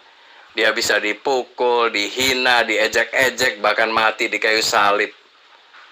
Nah itu ada waktunya gitu loh. Itulah hari Paskah kalau kamu perhatikan ya. Kamu nggak ngerti juga Paskah itu apa. Paskah itu adalah hari perayaan Yahudi. Ya, di mana pada waktu itu kalau orang itu menyembelih korban yaitu domba ya atau apa, darahnya itu nanti disapukan ke tiang pintu. Nah, kalau orang yang menyapukan darah domba itu ke tiang pintu, mereka itu akan dilewati oleh malaikat maut. Itu ada di dalam kitab Taurat. Itu dirayakan sebagai hari Paskah. Artinya hari raya keselamatan. Nah, nanti Yesus itu akan memenuhi ya, menyelamatkan manusia dari kematian dosa itu dengan matinya di kayu salib. Di hari Paskah juga gitu loh. Itu ada semua di kitab Injil, di Quran kalian yang katanya wahyu Allah itu nggak pernah ada ini. Terus kamu mau bilang, oh kitab terdahulu itu diroba-roba manusia lagi. Ngomong kosong semua. Bukannya diroba-roba, memang tidak ada di kitab kalian. Gitu aja, simple ya. Ngerti nggak sih? Ya, semoga para muslim mulai jelas ya. Memang kitab Quran kalian itu berbeda dengan kitab Injil. Coba kamu baca deh baik-baik. Apakah sama? Apakah itu diroba-roba? Atau memang di Quran kalian nggak pernah ada? Gitu aja. Coba baca sendiri ya. Saya tantangin kalian semua. Nah, kalau kematian Yesus tidak sembarang waktu, terus kenapa Anda mengatakan karena dia tidak mau dirajam, karena dia tidak mau dibunuh? Ini makanya aku bilang, Anda tidak mungkin waras dalam waktu bersamaan Anda menjadi seorang pentuhan Yesus. Tidak mungkin. Anda mengatakan, Yesus tidak mengaku pencipta, karena Yesus tidak mau dirajam. Loh, katanya Yesus tidak akan mati kalau bukan waktunya. Apa-apaan sih, Pak? Ini akal-akalan Bapak. Jawaban yang seharusnya itu, karena Yesus memang bukan pencipta. Itu kalau Bapak waras. Tapi kan Bapak memaksakan Yesus yang manusia itu menjadi Tuhan. Kenapa? Karena Anda adalah pengikut Paulus. Anda adalah pentuhan makhluk. Pentuhan manusia, itulah Anda. Tanpa malu Anda akui itu. Karena Anda menganggap itu adalah hal yang benar. Kenapa? Karena Anda memperbodoh diri Anda sendiri. Yesus mengajarkan mengenal dirinya sebagai utusan Tuhan. Selesai. Yohanes 17 nomor 3. Kalau mau hidup kekal, ikuti instruksi Yesus. Bahwa dia harus dikenal sebagai utusan Allah. Bukan sebagai Allah itu sendiri. Makanya saya tanya, kenapa Yesus tidak mengatakan dirinya adalah pencipta alam semesta? Karena dia bukan pencipta. Karena dia adalah ciptaan. Karena dia adalah manusia, dia bukan Tuhan. Makanya dia tidak mengaku sebagai pencipta. Tapi ngaku sebagai utusan pencipta, pasti. Karena memang dia adalah utusan sang pencipta. Yohanes 17 ayat 3 itu. Anda mengatakan dia tidak mengaku pencipta karena tidak mau dirajam. Artinya dia takut dirajam. Artinya dia takut mati. Anda mengatakan, oh tidak, dia tidak akan mati pada saat belum waktunya. Buktinya dia teriak, Eli Eli lama sabaktani. Tuhanku, Tuhanku, mengapa engkau meninggalkan aku? Artinya tidak ada yang awalnya mau mati memang. Yesus itu tidak tahu menahu akan seperti konsep Kristen hari ini. Artinya, apa yang Yesus ajarkan kepada Bani Israel tidak berkesesuaian dengan ajaran Kristen hari ini. Gitu loh Pak. Jadi jujur aja Pak, Yesus tidak mengaku sebagai pencipta karena memang dia bukan pencipta. Benar nggak? Kasus ini David ini. Yesus tidak bisa dibunuh. Menurut otak lu, karena itu doktrin on. Buktinya dikejar-kejar, disalib, dirajam, ditombak, mati. Gak usah ngilur. Ya, sekarang saya mau kamu juga gunakan akal sehat ya. Kalau di dalam kitab Injil, Yesus itu tadi saya udah jelasin berkali-kali. Dia adalah firman. Firman itu artinya apa sih? Pemilik dari kalam, kalau kamu tahu ya. Terminologi Islamnya begitu. Bukan firman ucapan, bukan ya. Hologos kalau dalam bahasa Yunaninya. Terus kamu mau bilang ini himne Plato segala macam. Hologos itu artinya pemilik dari firman itu. Atau pencipta itu. Nah, pencipta itu menjadi manusia, gitu loh. Nah, kalau sudah jadi manusia, selesai tujuannya untuk penembusan dosa, ya dia naik lagi ke surga, ke tempatnya. Itu ada firmannya. Kalau sampai nanti 700 tahun kemudian, yaitu Quran kalian mengatakan Yesus itu hanya ciptaan yang katanya dengan kun. Ya, terserah kalian lah. Siapa yang mengakui itu kecuali Muslim? Kalau Yesus itu hanya manusia, ya tidak mungkin dia bisa disebut juru selamat, penyelamat dosa manusia. Itu nggak bisa, ya. Karena hanya Tuhanlah yang bisa menebus dosa, gitu loh. Ya kan? Ya enggak?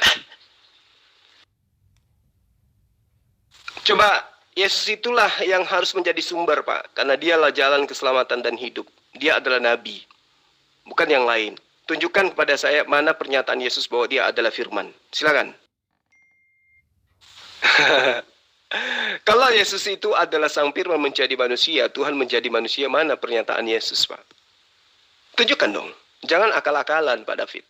Anda seorang pendeta, ya, mempertanggungjawabkan iman Anda saja di hadapan pencipta alam semesta itu kekal di neraka, apalagi Anda menyesatkan banyak jemaat.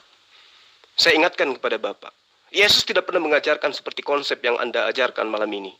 Yesus tidak pernah mengaku sebagai firman, apalagi menjadi sang firman yang menjadi nusul menjadi manusia.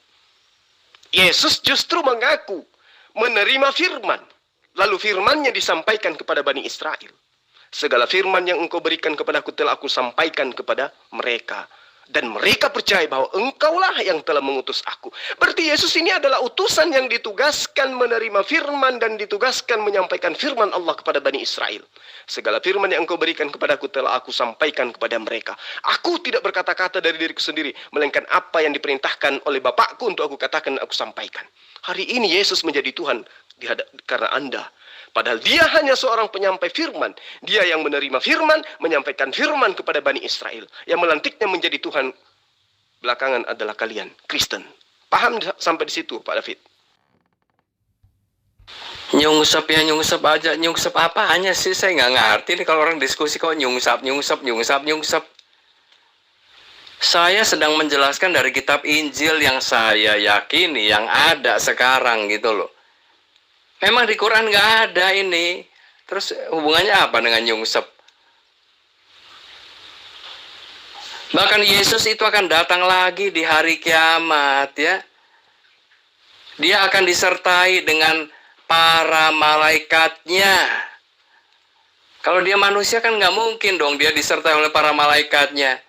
Lihat aja nabi kalian balik lagi nggak di hari kiamat. Gitu aja. Gampang kok. Pada waktu itu kamu nggak mau mengaku Yesus sebagai Tuhan. Ya menjerit-jerit kamu. Gitu aja. Saya hanya memberi peringatan ya. Kalau sekarang kamu masih begini, begitu, begini, gitu. Yesus hanya ciptaan. Itu kan ajaran ustadz kalian. Nah, kalau buat saya emangnya gue pikirin ajaran yang memang berbeda kok. Kalau mau ya ikuti gitu loh. Kitab sucinya bilang apa? Ya kalau kamu kan kitab sucinya saya nggak akui ya. Buat saya itu 700 tahun kemudian munculnya dan isinya berlawanan. Terus orang harus milih yang mana? Ya saya pilih yang sudah ada dong. Tadi seperti Paulus juga saya udah sebutin itu. Ada tanda-tanda kerasulannya. Kamu mau masih ngotot ini rasul palsu lah, rasul bohong lah. Ya terserah kamu gitu loh. Ya, kamu lihat di Kisah Para Rasul pasal 19. Nanti juga Rasul Petrus mengakui kerasulan Paulus. Itu ada di 2 Petrus ya, ayat ketiga kalau nggak salah. Kamu baca aja deh. Itu ada nanti di situ. Petrus mengakui Paulus sebagai rasul dan tulisan-tulisannya juga. Yang nggak mengakui cuma kalian gitu loh. Jadi jangan dibilang itu Roh Kudus lah Jibril lagi. Roh Kudus lah Ahmad. Saya katakan itu bukan ajaran yang benar ya. Menurut saya begitu. Roh Kudus bukan Jibril. Nggak ada hubungannya.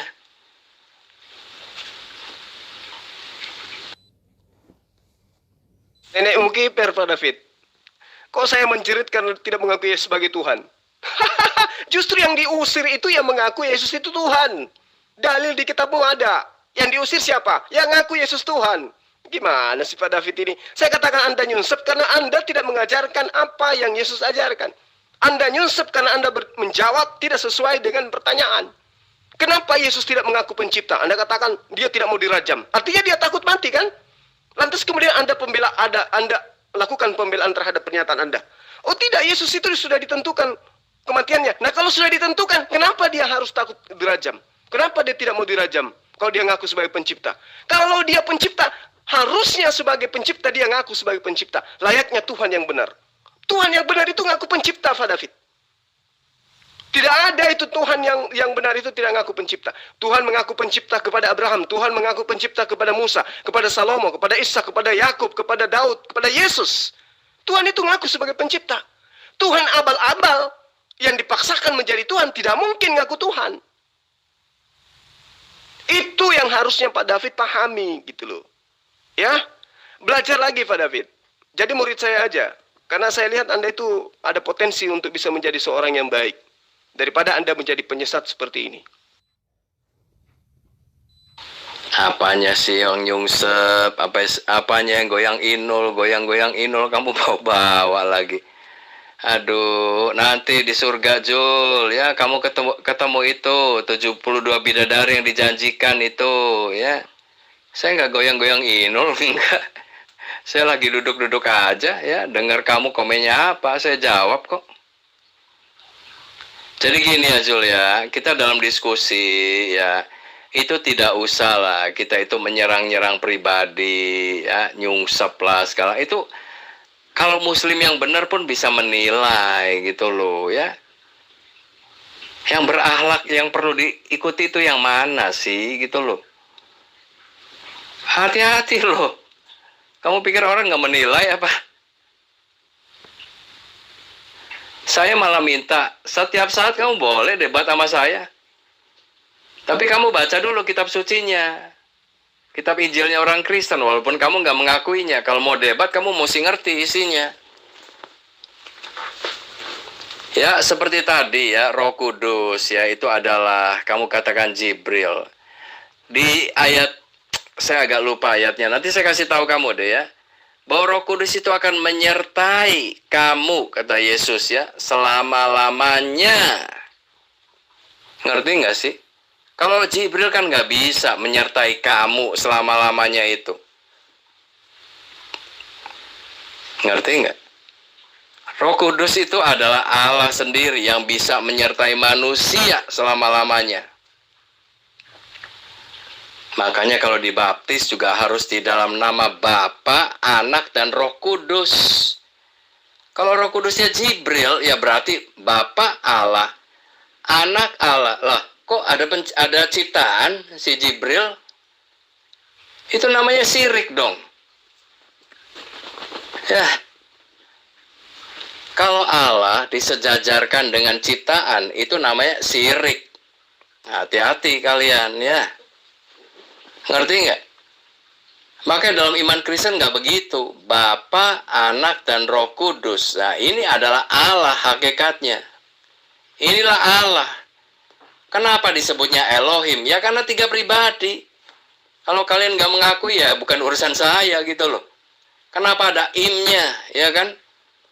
Kamu bilang nahnu dari dulu.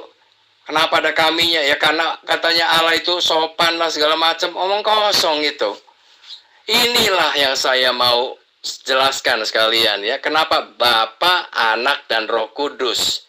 Nah ini 3 pribadi. Maka disebutnya Im. Elohim. Ya kalau tunggal saja itu Eloah. Nah, itu yang nanti jadi kata Allah. Ya. Itu yang kalian nanti jadi terjemahan Arabnya Allah. Nah, nanti kita singgung lagi yang berikutnya ya. Allah kalian tuh beneran sama enggak dengan Allahnya Musa? Ya, kita akan bahas juga satu-satu, tenang aja. Oh, Yesus menjanjikan 100 istri kepada pengikutnya Pak David. Anda belum tahu ya? Makanya akal dulu Pak, baru beriman. Jangan beriman baru diakal-akali. Pak David, kalau sama saya itu Bapak itu sok sopan gitu.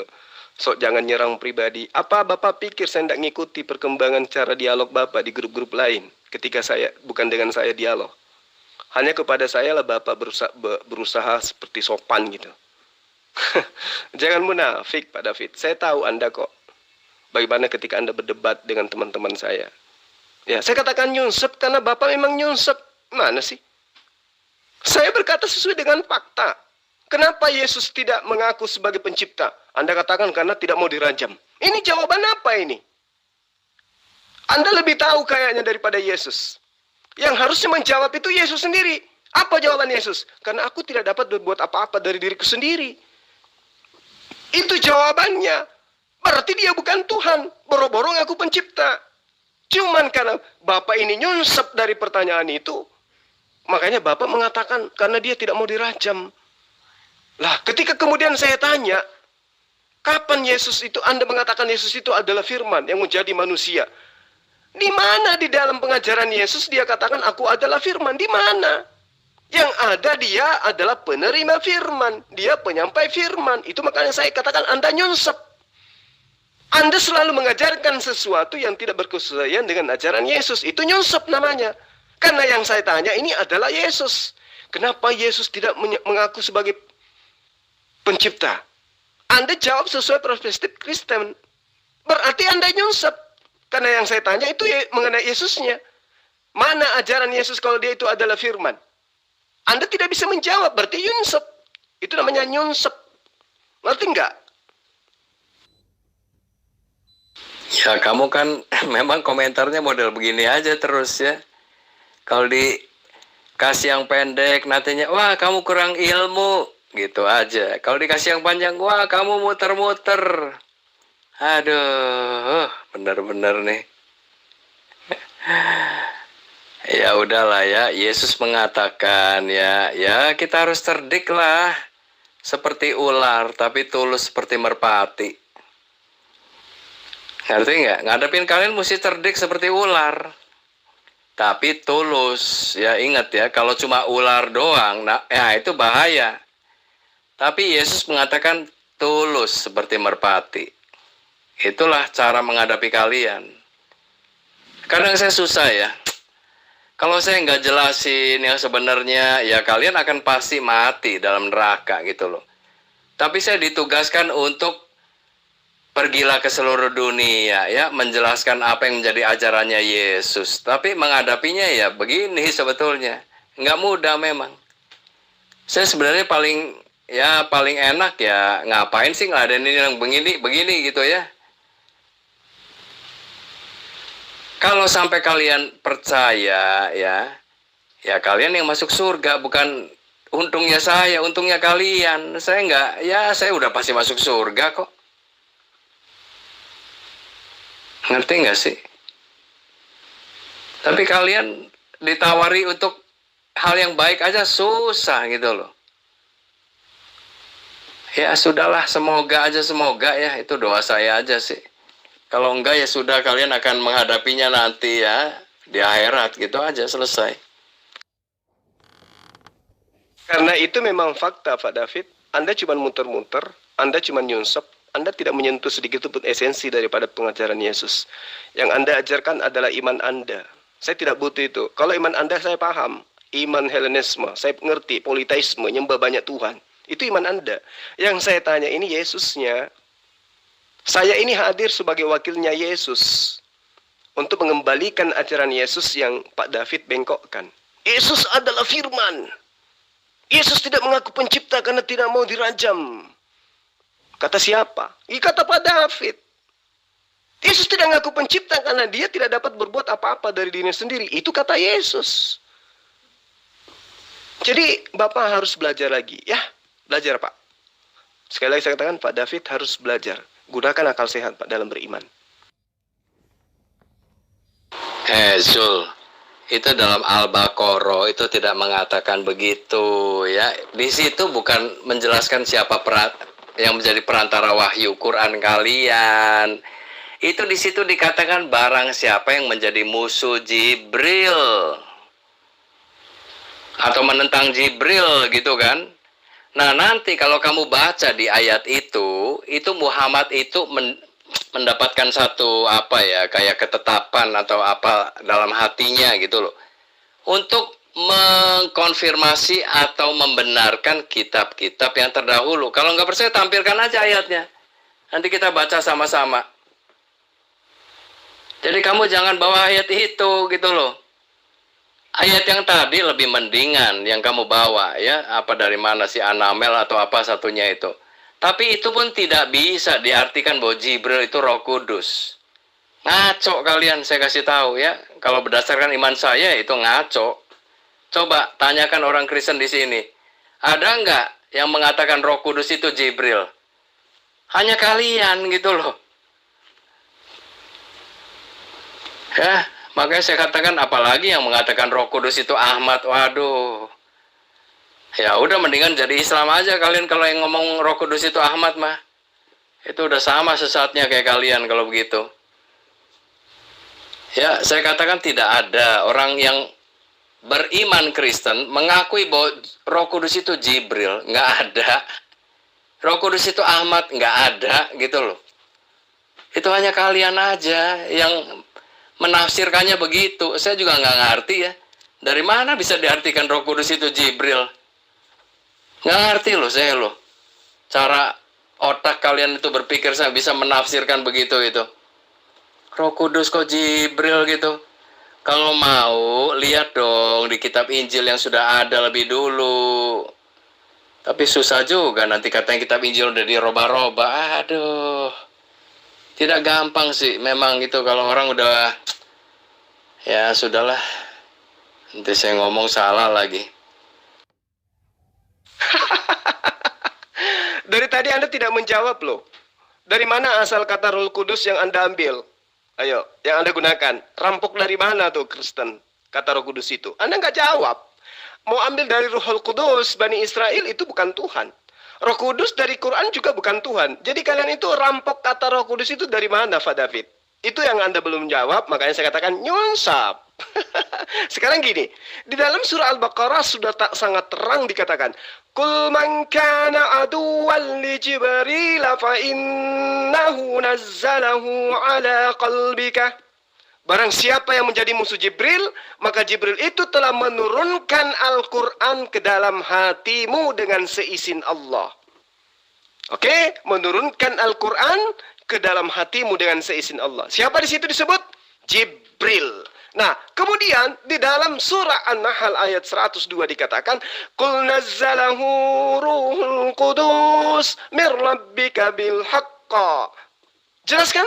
Berarti ketika dikatakan Ruhul Kudus itu menurunkan Al-Quran dari Tuhanmu, ternyata yang menurunkan Al-Quran lebih spesifik lagi disebutkan oleh Allah di dalam Al-Baqarah ayat 79. ayat 97. Qul man kana aduwwan li Jibril fa innahu nazzalahu ala qalbika biiznillah. Paham? Dan ngerti? Yang menurunkan Al-Quran adalah Jibril, yang menurunkan Al-Quran adalah Ruhul Qudus. Dua ayat yang saling menguatkan satu sama lain. Kamu jangan bohong ya.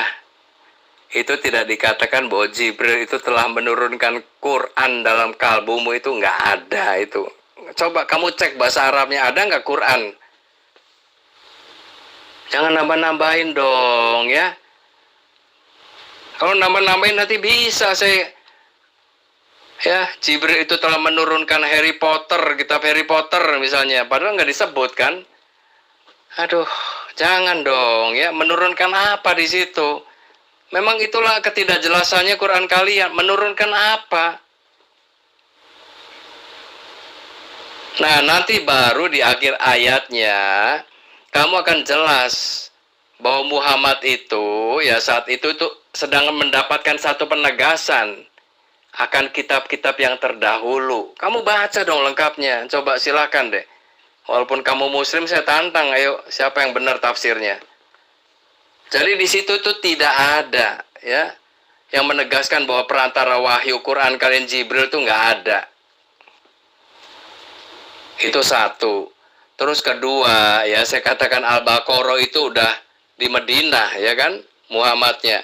Mana mungkin tahu-tahu ada Jibril di situ yang memberitahukan aku lah yang menjadi perantara wahyu. Ya udah terlambat 14 tahun namanya.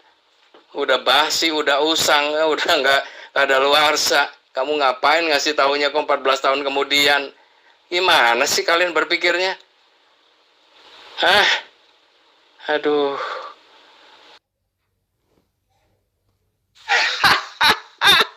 Hey, inilah aku bilang ya, kalian itu Kristen yang mencoba mengkritisi Quran tanpa ilmu Quran, kalau bukan orang bodoh, orang gila. Di sini sudah sangat jelas dikatakan kul. Ini perintah kepada siapa? Kepada Rasulullah Muhammad SAW. Ngerti enggak? Tidak ngerti. Iya makanya jangan dikritisin karena kamu nggak ngerti. Kalau kata kul itu adalah kata perintah kepada Rasulullah Muhammad SAW. Khusus kepada Rasulullah itu kalau diperintahkan untuk dikatakan kul. Umat Islam sedunia kalau ada perintah kul berarti itu khusus kepada Rasulullah Muhammad SAW. Nazzalahu. Coba. Nazzalahu. Apa di situ yang diturunkan kepadanya? Al-Quran. Kamu mau mengatakan bahwa yang diturunkan kepada Rasulullah Muhammad SAW itu Torah, Injil? Mau? Ya tentu Al-Quran. Jadi yang diturunkan kepada Rasulullah Muhammad SAW itu ya Al-Quran. Meski tidak diterangkan di situ Al-Quran. Tetapi ketika dikatakan Nazzalahu Ruhul Qudus. Ini diturunkan kepada siapa? Kepada Rasulullah Muhammad SAW. Apa yang diturunkan kepada Rasulullah Muhammad SAW? Al-Quranul Karim. Makanya kalau tidak ngerti Quran, jangan protes Quran. Dari kemarin saya sudah katakan, orang yang memprotes Quran, tapi dia tidak membaca Quran, tidak bisa membaca, itu orang gila. Minimal orang bodoh, yang memperbodoh diri sendiri. Nanti kalau saya katakan begitu, Anda bilang nyerang pribadi. Lah memang faktanya gitu. Lalu kemudian untuk mengetahui bahwa yang dimaksud di situ adalah malaikat Jibril atau Rohul Qudus itu adalah malaikat Jibril, maka kemudian diterangkan kul man kana aduwwan li Jibril. Nah tuh, sudah disebutkan namanya.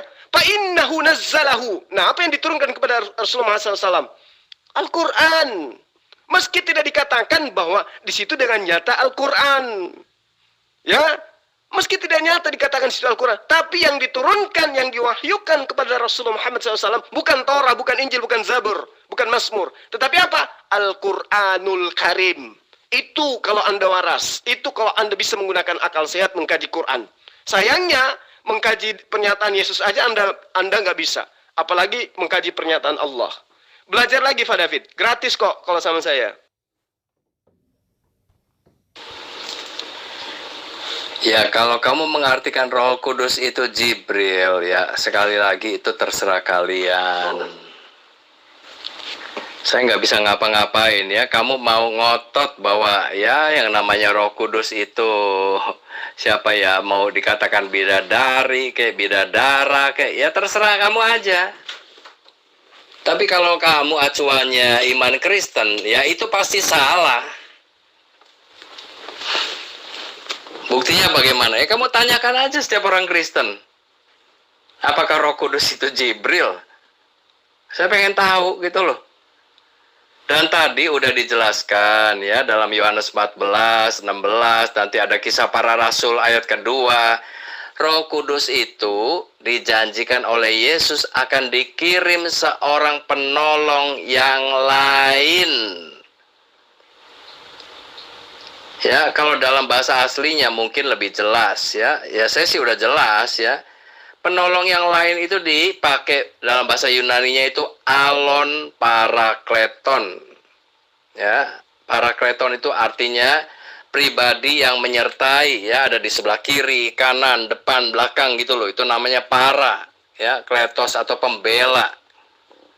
Nah, kenapa disebutnya alon? Alon itu dari akar katanya alos, artinya yang lain tapi satu hakikat. Ya, bukan yang lain tapi berbeda. Misalnya Yesus itu kan Tuhan, tapi yang dikirim itu kok manusia gitu loh, atau ciptaan atau malaikat lah gitu. Enggak begitu. Alon itu adalah yang lain tapi yang satu hakikat. Jadi kalau penolong yang lainnya itu harus satu hakikat dengan Yesus. Kalau Yesus itu dalam iman Kristen memang udah tidak bisa disangka lagi bahwa dia adalah Tuhan. Jadi penolong yang lain hakikatnya adalah Tuhan juga gitu loh, atau Allah. Gitu, bahasa aslinya mengatakan begitu. Apakah Jibril itu Tuhan? Ya tidak. Jibril ya ciptaan. Dan itu pun tidak ada ya, Jibril di dalam Quran itu sebenarnya nggak ada ya. Karena apa? Saya katakan sifat dari Jibril dengan Gabriel yang dijelaskan dalam Quran itu sangat berbeda. Jibril kalian itu kan udah disaksikan kan? Begitu pertama kali ketemu Muhammad, dia mendekap. Itu istilah halusnya loh. Zaman dulu itu dikatakan itu mencekik. Si makhluk ini mencekik. Cuma kalian kan nggak mau terima ini ya. Saya udah lihat sampai ke bahasa Inggrisnya. Strangle itu artinya mencekik. Sampai 3 kali. Coba kalau Jibril itu benar-benar wahyu Allah ya, diperintahkan Allah. Mungkin nggak sih? Tahu-tahu orang nggak bisa baca udah ngaku di Iqra ya. Saya nggak bisa baca kata Nabi kalian. Sampai 3 kali loh. Memang nggak tahu ini si makhluk ini. Coba mulai berpikir makanya ya. Jadi jangan katanya aduh terlalu panjang muter-muter. Pusing kalian ya dengar penjelasan saya ya. Ngerti nggak sih? Logikanya ngerti nggak gitu loh. Aduh ya. Ya kenyataannya menurut sirahnya Nabi kalian itu sampai di rumah pun ketemu dengan istrinya yang namanya Khadijah, itu Muhammad itu tidak tahu. Dia ketemu dengan siapa? Di gua yang gelap itu dia ketemu siapa yang tahu-tahu mencekik dia dan menyuruh Iqra itu. Ya, nggak disebutkan, dia juga nggak tahu kok.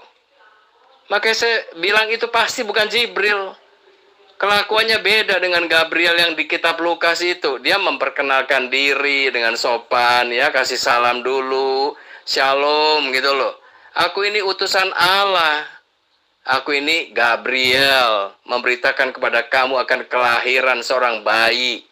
Nanti namai dia Yesus. Itu ada semua, bukan karangan saya, ya. Nah, nanti kalian mengutipnya itu di dalam surah Maryam kalau nggak salah itu ada itu. Ya kan? Di mana Gabriel itu atau Jibril itu muncul. Nah, itu benar itu Jibril yang beneran. Karena kalian mengutip dari Lukas 1 ini. Itu loh. Nah, mana bahasa aslinya daripada Roh Kudus dalam agamamu? Apa bahasa aslinya? Kenapa kemudian harus menjadi Roh Kudus?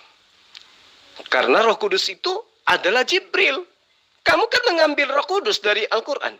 Nah, Roh Kudus di Al-Quran itu Jibril. Saya sudah terangkan samamu. Sekarang kalau kamu mengatakan Roh Kudus itu bukan Jibril dalam imannya Kristen. Nah, saya tanya sama Anda. Roh Kudus itu apa menurut bahasa aslinya di dalam kitab Anda? Itu yang perlu Anda jawab. Jangan Anda menggunakan kata Roh Kudus yang adalah bahasa aslinya dari bahasa Ibrani dan Arab, kemudian Anda terjemahkan sesuai dengan keimanan Anda. Anda harus mendefinisikan sesuai dengan asli dari bahasa Anda. Roh Kudus itu ada dalam bahasa Anda, di dalam kitab Anda kan nanti setelah diterjemahkan ke dalam bahasa Indonesia. Nah sekarang coba original teksnya Roh Kudus itu apa dalam kitab Yunani? Itu dulu yang perlu Anda jawab. Kalau kemudian Anda mengatakan Yesus itu adalah Tuhan, Roh Kudus itu urusan Anda, EGP dengan semua itu. Saya tidak peduli.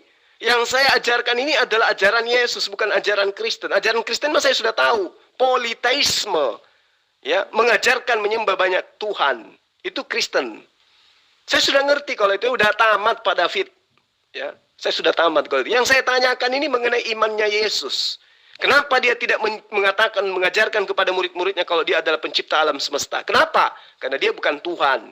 Itu jawaban yang pasti itu. Tidak diragukan lagi. Anda, karena dia tidak mau dirajam. Itu jawaban apa itu? Jawaban akal-akalan itu. Nah, kemudian ketika sudah nyata di dalam Al-Quran, Ruhul Kudus itu adalah malaikat Jibril, dan kemudian Anda menyembah Jibril, ya saya katakan Anda menyembah Jibril. Kenapa? Karena yang Anda katakan Tuhan kalian itu adalah Ruhul Kudus, sementara Ruhul Kudus itu adalah Jibril. Dan kalau kita memahami lagi lebih jauh ajaran Yesus, Ruhul Kudus yang datang menurut Yesus itu tidak berkata-kata dari dirinya sendiri. Berarti dia bukan Tuhan. Lagi-lagi itu kesalahan fatal buat Anda. Baca kitab Anda dalam Yohanes 16 sangat terang dikatakan Roh Kudus itu tidak berkata-kata dari dirinya sendiri. Artinya dia ini adalah wakil Tuhan, utusan Tuhan yang datang kepada sang penolong lain yang mengajarkan segala sesuatunya. Nah sekarang saya tanya sama Anda. Kalau di dalam Al-Quran sudah sangat jelas, sudah sangat relevan dengan pengajaran Yesus. Apa yang Yesus katakan? Bahwa Roh Kudus ketika dia datang, dia tidak berkata-kata dari dirinya sendiri. Apa yang dikatakan adalah apa yang didengarkan dari Tuhan. Apa yang dikatakan adalah apa yang diperintahkan untuk ia katakan. Lalu dikatakannya kemudian oleh Yesus bahwa Roh Kudus ketika dia datang, dia akan mengingatkan kembali apa yang pernah aku katakan kepadamu. Nah, yang datang kepada Rasulullah Muhammad SAW mengingatkan kembali apa yang pernah Yesus ajarkan kepada Bani Israel. Berarti Roh Kudus itu jatuhnya ke Muhammad. Yang datang kepada Rasulullah Muhammad SAW. Yang datang kepada Paulus, yang datang kepada Lukas, yang datang kepada Markus. Itu bukan Roh Kudus, tapi entah roh apa. Kenapa saya katakan bukan Roh Kudus? Karena Markus, Lukas, Paulus mengajarkan satu perkataan yang tidak pernah Yesus ajarkan. Contoh malam ini, Anda bercermin, tanya pada diri Anda, siapa yang mengajarkan kalau Yesus itu adalah pencipta alam semesta, dia adalah Tuhan yang menjadi firman dan seterusnya. Siapa yang mengajarkan itu? Paulus. Ya, berarti roh yang datang kepada Anda itu bukan Roh Kudus, bukan malaikat Jibril yang datang. Entah roh apa Anda definisikan sendiri. Itu roh apa selain daripada malaikat? Silakan. Saya tidak mengatakan Yesus takut dibunuh. Kamu itu jangan kayak Sugi dong ya. Saya menjelaskan apa itu kamu harus tepat dong, seperti penjelasan saya. Ngerti nggak sih? Yesus itu akan menyerahkan nyawanya di atas kayu salib pada waktunya, yaitu di hari Paskah. Karena dia adalah anak domba Allah yang akan dikorbankan untuk menjadi penebus dosa manusia. Jadi kalau dia itu dirajam bisa sembarang waktu saja, itu artinya dia juga bukan Tuhan yang bisa mati sewaktu-waktu gitu loh. Kamu baca dong, kamu dengar omongan saya. Saya udah upload tadi ya, dari mana tadi itu? Dari Yohanes 10 ya. Kamu baca dong ya. Yesus itu mau dirajam atau dilempari batu oleh orang-orang Yahudi. Tapi Yesus luput. Ngerti nggak? Jadi nggak bisa orang sembarangan waktu membunuh dia itu. Kalau belum waktunya nggak bisa. Nanti kamu akan baca juga di ayat yang lain. Dikatakan, aku itu memberikan hidupku dan menerimanya kembali. Gitu loh. Itu menjelaskan siapa? Pribadi Yesus itu manusia apa Tuhan? Ya Tuhan gitu loh. Mana ada manusia bisa memberikan hidupnya? dan menerimanya kembali. Kamu berani ngomong begitu? Nabi kamu bisa ngomong begitu? Oke, saya gini ya, mengajak kalian tuh untuk berpikir ya, siapa Yesus ini? Kalau kalian masih beranggapan, oh Yesus itu manusia, ya terserah kalian, memang udah mampet pikirannya, susah. Ya, saya ulang lagi ya. Nanti saya kasih juga ayatnya kalau kamu mau ya. Yesus mengatakan, aku memberikan atau menyerahkan nyawaku dan menerimanya kembali. Nah, itu perkataan manusia atau perkataan dari Tuhan. Kalau manusia, tidak ada yang bisa menyerahkan nyawanya dan kemudian menerimanya kembali. Kamu udah mati ya mati aja. Ya, nanti Tuhan yang membangkitkan kamu gitu loh. Di akhir zaman mau dihakimi gitu loh. Yesus mengatakan, aku menyerahkan nyawaku dan menerimanya kembali. Ya, silahkan simpulkan sendiri ya. Justru kalau dia itu Tuhan, harusnya dia ngaku sebagai pencipta. Kemudian ketika dia dirajam, dia nggak mati-mati karena belum waktunya. Meski dipisahkan jasadnya, kepalanya dengan badannya, kalau bukan waktunya karena dia adalah Tuhan, dia tidak mati juga. Justru itu akan menggemparkan dunia dan dunia akan tunduk menyembah kepada dia. Jadi kamu itu cuma akal-akalan, Pak David.